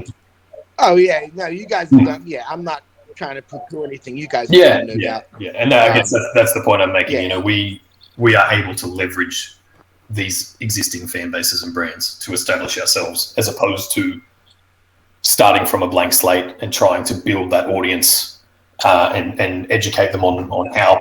I got you. I understand the question a little more now. I understand the question for sure. Yep. I'm gonna ask two questions if you don't mind. First, thanks so much for taking all this time with us. This is it's a real pleasure. No worries. So circling back to moving to Immutable, do you think that is possibly going to expedite us getting streaming data, like sales data from the marketplace, maybe onto a website like Mark's VV Wiki, something like that? And my second question is, do you or even the company like Veve or Ecomi own any of the digital real estate? Do you guys consider buying Sandbox that dropped tomorrow morning? Is that something? Are you guys in on that? I just want to see if there's any kind of thought process there or anything like that with the company. So those are my two questions. I know they're way different. No, that's fine. I think Dan mentioned this in the clubhouse last week. That absolutely, once this, obviously then we were trying to not mention what chain we were moving to and all those kind of things. But once the migration happens, all of that data becomes a lot more transparent and easier to track so that we can set up these, the APIs or the proper wiki sites and track those values. So, I do think that expedites that process. I don't know how long the migration will take. I imagine probably the next couple of months before we fully transition. But that is definitely on the cards. I personally, I haven't bought any land yet. I was around in the early days of Decentraland and considered it then, but it wasn't really a proven value proposition for me at that point. Obviously now, you've got Binance and Kraken and all these big, like RFox, all those kind of big things building in Decentraland, because I think everybody sees the potentiality of the metaverse. So look, I think that there's opportunity there. Sandbox, same deal. I followed their journey a bit at the start. I have to admit I haven't really tuned in that much lately. But I'm more likely to buy land in the Veveverse than anywhere else. Not just because obviously this is where my attention and support is, but for the same reason that I'm investing time and energy into the app and the whole ecosystem. I really do think that we are going to continue to carve out our own space. And if we're bringing in, millions of users and an established fan base and then walking them through that part of the ecosystem, well, I think as far as digital land goes, that's where it stands to have some pretty incredible value. Plus, I get to build my own little funland or something at some point. Like, why not? You know. So you guys are going to be selling digital land? Is that something? I won't confirm it just in case, but okay. But yeah, that's definitely. I think we spoke about it last week anyway. You know, that's definitely where the You may have. Yeah, that kind of that's the idea behind the Veveverse. You know, the first stages of it might not be that, but yeah, absolutely. You know, as the idea of the metaverse continues and we build our own, you know, metaverse style world, that comes with it too, and that goes back to the point earlier about the OMI tokens and the modeling, right? So same thing. If you want to buy land, you would be using or burning OMI tokens to do that. You know, if you want to participate in things in the Veveverse that cost gems, well, then there's more OMI being used in the background. Things like that too. So yeah, as the ecosystem develops, we continue to build in more utility for the token, and it will be for things like that too. So regarding the purchasing of land, is that all going to be in virtual reality, or is that going to be like layered over the actual world? Like, I'm in Chicago, so will I have like land in Chicago? Yeah, a few things have been discussed. So one where it's just a completely separate digital world, sort of like your sandbox and things. But no, there's definitely discussions of being able to overlay the Veveverse, or at least some parts of it, into augmented reality or into the real world as well. I don't actually know how that will look or how it will develop. But you know, it would be pretty awesome if you're looking at your house, but your house actually looks like, you know, your spot in the Veveverse or something like that, you know, and you can augment things that way. I think that'd be a pretty cool, a really cool bridge between physical and digital as well. So who knows where that technology goes in a few years. I have a quick question from the audience. Could you please explain the process of the Rabbit Grim purchase with the physical collectible and everything? Like, how will that be shipped and that kind of stuff? Yeah. So I will actually, I probably should have been doing it now, but I will write an article about this when I get the time and the details. I think the drop itself will take place as they ordinarily do. You know, there'll be a timed release, and we'll just go gung ho and hope that we get one. But then obviously we have your contact details, we have your email address, the things that are linked to your account, things like that. So there's ways for us to reach out to you, I would imagine, to then organize shipping of the physical sculpture. I don't know whether it comes from the place where it was manufactured or anything like that, or how that sort of works. So I'll have to get some more details on that closer to the release of it. But yeah, I'll add it to my article if I get it in the next 48 hours. And will those be 100 editions available with 40 reserved, or will it be like 60 available with 40 reserved? No, I think the whole release will be available, to my knowledge, because it's not like, you know, the licensor. There's no licensor holding onto them. This is an artist release on the platform. I'll confirm those details anyway, and it might even be like a gold version and a silver version. I'm not 100% on that, so don't quote me, but I will find out closer. Yeah, I'm super excited about that, even though I may not get one, but I'm super excited about the kind of, you know, the cross between physical and digital. I love that. Also, I have a question from the audience. They're asking, will we see nifty gateway style auctions in the future for super low mints?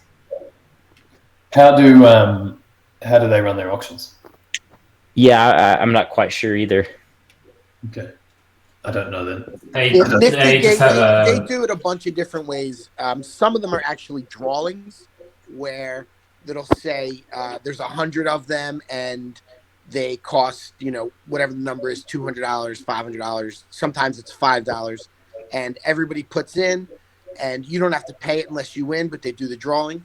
And if you win, you know, they take the money and you get the collectible.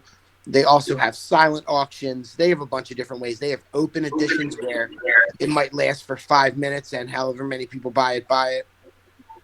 Right. But the drawing is probably what the question that the audience was asking about, and that's a pretty fun way to do it. That's pretty cool.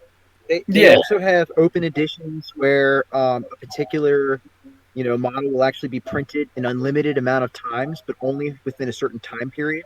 So it could be 5 minutes, could be 15 minutes, could be 24 hours. And then once that time is run out, then they won't make that one anymore. They also do just standard auctions. Let's say there's a 5 of 5 piece, and the top 5 bidders will all walk away with that piece, and nobody else will. Yeah. Okay. Yeah. I'll have to find out, to be honest with you. To my knowledge, at the moment, we'll continue to do drops as they are. But same as everything in the ecosystem, if it becomes a better way to do things, or if we can change things up, or a necessity more than anything, then absolutely we'll look at other options. And just on that, Ron English actually had an NFT drop back in March on Nifty Gateway, and the stats are amazing. The one of one sold for 26,000. The $100 NFT had 15,000 entries into it. So that just shows the popularity. Oh yeah, Ron English, I'll go into more depth on this when I write about it, but he is huge. He is like the godfather of street art in the US, and he's obviously his popper culture line is coming to Veve first, but just having Ron on the platform as well validates us as a platform and a place for this physical digital bridge to happen. And obviously he is very connected in the space. But Ron and Dave, you have actually been friends for decades. David, you being an avid collector of his work, which I'm assuming is how they kind of came together. But yeah, with people like that are helping us to shape the offerings that we make as well, and bridge that kind of. It helps us to expand our knowledge into other regions, right? Like David, he collects everything, so he kind of has that. But it's really great for us to have people like Ron on board that can help us to shape these experiences for users as well, and go about them the best way. So I'm excited to see what else he eventually launches on the platform too, and that kind of thing. So there's been a couple of guys putting a bit of time into looking to see who David has followed on Instagram and who he's friends with, and there's a few major artists that there's been photos with and he follows and has interactions with. So there's speculation around who's coming in terms of Cause, maybe even Beeble. Yeah, I mean, Cause is the artist whose name is Brian. Is it Brian something? Someone might correct me on that. He was actually found and incubated by Lev, the owner of Toy Tokyo.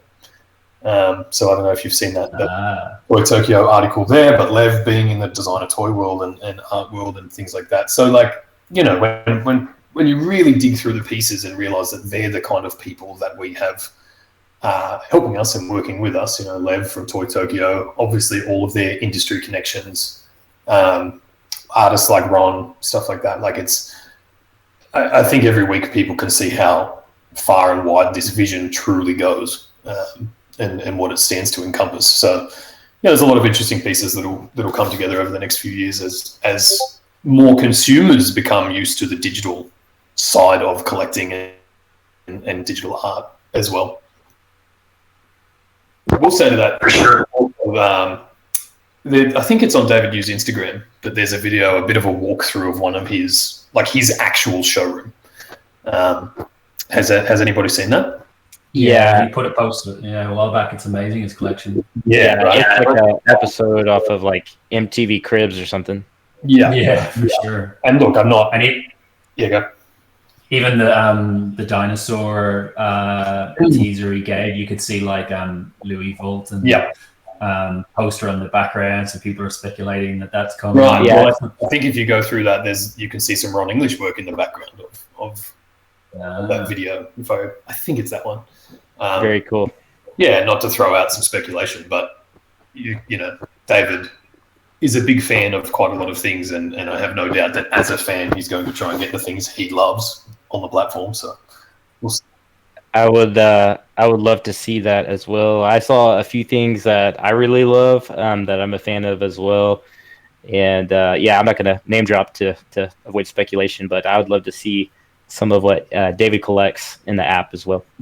Yeah, I mean, look, it's his passion business, right? And they're things that he's passionate about and obviously knows a lot about. So, yeah, I wouldn't be surprised. So we'll just have to see what comes.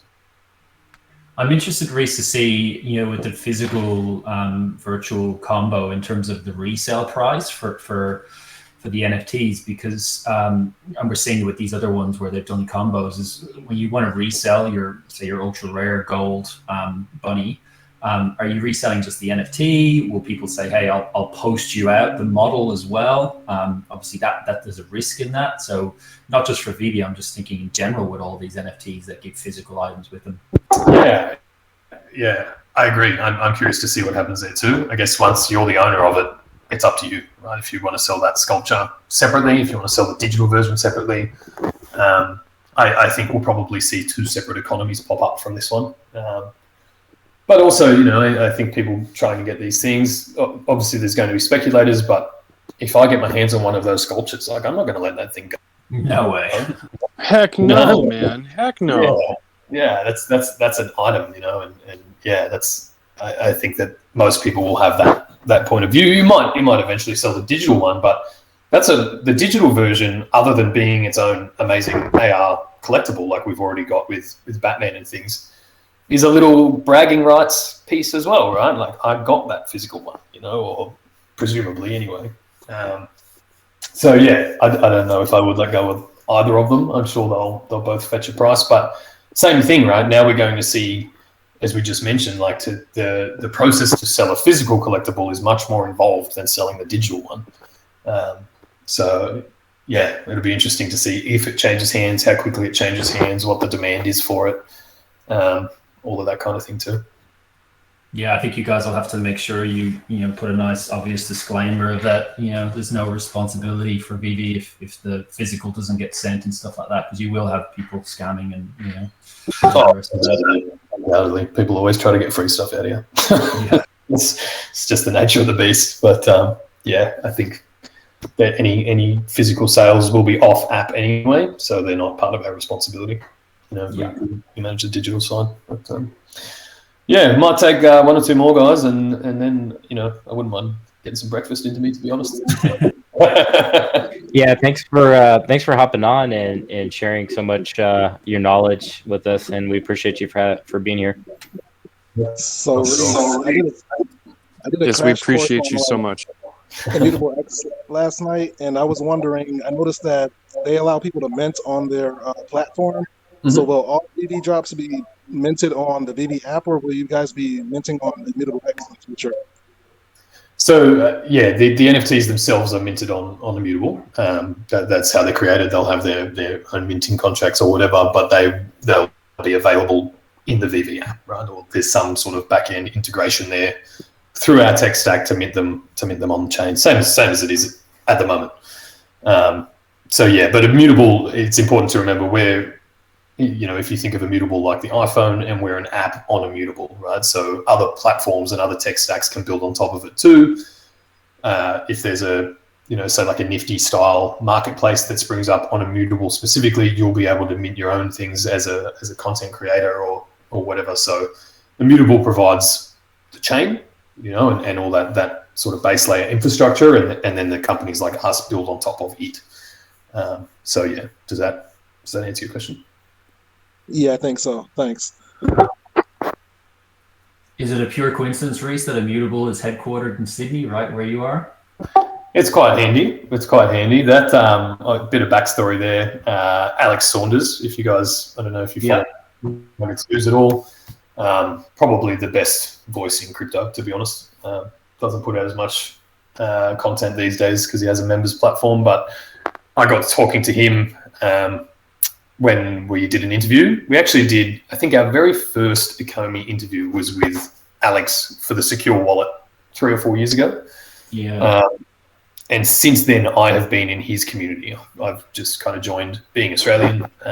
He puts out a lot of content that's, Australian specific, our housing market and economy and sort of those updates and all of that. But I've always just found him to be a very good, unbiased voice when it comes to the industry. So when I hit him up, a few months ago and said, hey, like we're kind of finally getting Veve off the ground. Like, do you want to do another interview? We got chatting and chatting about the future of it and all that. And I had already heard an interview with him and Immutable and another one with Immutable and the Bankless guys. I don't know if you guys listen to the Bankless podcast. So I kind of had a good understanding there. I did know that they were Australian, or Robbie, the founder and CEO, is, and Alex put us together. He kind of gave us the connect there to have a discussion. And at the time, you know, we had already reviewed quite a number of other chains and other platforms that might have been suitable for Veve. But as soon as we kind of had the discussion with Immutable, it just was the right fit, you know, as a technology partner and as a team, you know, for people that we want to work with, because obviously you have to work quite close with the teams that actually maintain the chain to get these things done. They just provided everything we needed and ticked all the boxes. So yeah, it's a bit of a no-brainer at that point. Sparky or Pineapple Gang, you got a question? We got a couple of new, maybe last-minute question for Rhys or anybody. Yeah, somebody asked me a question, and they asked me, will the first 40 editions of the Run English drop be withheld because there's only 100 editions? Yeah, we just asked that. Yeah. Okay. No, I don't think so. My connection broke off. No, that's apologize. fine. No worries. Yeah, I'll reconfirm, but no, the first 40 editions are held on normal drops for the licensors, right? For all the number ones, will go into a big Veve showroom. The other ones are held for licensors. Some will be used for promotions and things down the line, but it's a bit too early to throw them into circulation just yet. But no, I think on a release like this, because it is like an artist release on the platform as opposed to a release that we're using a licensor's IP to create, that all the available editions will be released. Yeah, that's my assumption. I'll confirm it, but I think it's probably pretty safe to say that there's no one or no need to keep 40 of the sculptures for. So Thanks for repeating. We got one more there, guys. I have a quick question as well. Shout out to the Pineapple Gang, shout out to the Ecomi fam and the Ecomi team. I appreciate y'all. Yes, man. But what is the criteria for someone to submit different NFTs to the Veve platform, and how long will people be able to upload their own artwork? Yeah, so we covered this a bit earlier too, but I'll go through it again. It's not an option. Thanks. It's not an option at the moment. We don't accept user-generated content. Everything on Veve right now and for the foreseeable future is very deliberately curated and from premium and established brands and licensors. Eventually, with the Artist Alley, there will be some opportunity for incredible artists to release some works. You know, if you're a incredible 3D artist or something like that, or there's some crossover, because, you know, there's some really incredible stuff out there, and we understand that not everybody comes with an established audience, but that's quite a ways into the future. We have a lot of branded and premium content to get through before we get to that point. So yeah, Veve isn't designed to be a submit your own NFT type platform. Definitely. Thank you for answering. No problem. Well, we appreciate you having being on here, and I don't want to keep you too long, and just want to say thank you so much again, and thank you all the people that joined as well. So yeah. Thank you guys so much. Big shout out to everyone. I'm sure we're all in different time zones and up at different times of the day. So thanks for tuning in and staying involved. I didn't expect that we'd be chatting for this long, but I love this part. Yeah, so we can kind of maybe expect you to make more appearances here and there? Yeah. After last week, the intention is to be able to do this every week, time permitting. I was going to open it up this afternoon anyway, but this, I think, has probably covered that. So yeah, absolutely. That's the intention. Now that I've got a lot more hours back in my day, it'll be easier to get back into the community and run these things. And obviously, we've got a lot to talk about. there's new announcements and brands and licenses and all the other things coming too. So I think moving forward, it'll be nice to have a few different when questions, you know. Thanks, Rhys, and good luck, everyone. The drop is in at exactly 12 hours from now. So yeah, my friends. What's everyone going after? Have you got a strategy? Got something you're interested in? Supergirl. I like them all. You know, I think there's a good.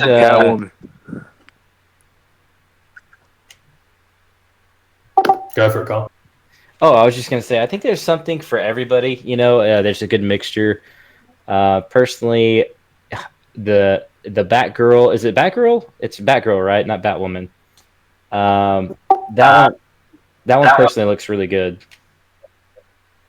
Yeah, the colors are really cool. The colors are especially compared to like the black and white of Batman Black and White that we're all kind of used to from DC. I really like the colors. I like the Catwoman. I think that's cool too. But I like the safe. For sure. I like them all. Yeah, I think I might go for something like that. But good luck, everybody. I hope it all goes swimmingly. I will be contacting you all for your cheat codes and hacks before the Ron English drop. AABB. Yeah, swipe up, left, down, right. Throw the phone through the wall twice. Very nice. But we'll get there. So, yeah. All right, guys. Thank you so much. It's been a pleasure. Hope you all have a wonderful day and night, and we'll chat soon. And thank you very much. Appreciate it. Thanks, Rhys. Thank you. Thanks. We weren't supposed to actually have a Rhys on, so Dizzy, do you want to keep it going, or do we shut it down? Hello, okay. I think we're going to shut it down. I mean, it turned out different than we expected, but I mean, it was awesome and wonderful, and what a surprise to have Rhys join us. I mean, freaking A. I love how it was started off as a kind of a non-Ecomi Rhys Q&A, and then it just turned to a full-on Ecomi-related Rhys Q&A. I know. I mean, dude, you just gotta go with the flow. You know what I'm saying? Yeah, it was fun though. I enjoyed it. Definitely got some pretty good info. You gonna go make a video on that, Jay? Yeah, of course. It was good, Kyle. All right, good night, everybody. Oh, yeah. All right, good night. Good night, guys. We 4 a.m. for me. Tomorrow for the sweet dreams. Yeah, I think Brock. Any last words? Oh, Brock. Any last words? Yeah, win drivable T-Rex. For the Q&A with Trevor I'm doing on Friday, I was looking for suggestions to use as my Zoom background. So I've gotten a few. One with like a Wen t-shirt, and then another one might actually be a T-Rex with like wheels or something attached to it. Oh my goodness, yes. T-Rex with wheels, absolutely. Are you talking about Victor's Wen shirt? Yeah, that's the one, yeah. All I do is Wen. Or like a fake Trevor sticker with like a quid thing on there or something. It should be that Oh my picture God. that they shared in the chat a few minutes ago with Trevor's head on that T-Rex that's got the little chariot. Oh yeah. Just do the 300 Spartans, you know, like Spartan kick, where it's him and then Quid's the little guy going down the well. Oh, that's a good idea. Actually, I might do that. What time you got, Kay, over there? You got he would have a 4 good a.m. over there, Kay? Yeah, 4 a.m. I've got work in the morning as well, but luckily I work from home, so wow, I can literally just like drag myself out of bed. You're a beast. And then you've got your drop at 4 p.m., right? Yeah, exactly. Yeah. Kay, I don't know if you're interested or not, but every Thursday we're doing the Thursday drop live here in this same channel. If you wanted to join us for that, we're just general discussions and stuff. Yeah, there was one. I think it was last week. It was on Clubhouse as well, and I joined in on that one. But yeah, I'll probably join. Yeah, and anybody's welcome to join too. Granola, just one suggestion. I don't know, but a lot of people get confused when we say Clubhouse on Discord. I don't know if there's a better name for it. Everyone's like, "Oh, I'm downloading the app," and it's like, "No, it's on Discord." So I know. I don't know what to call it. Discord chat. Yeah, I think I just changed it to the Discord chat and just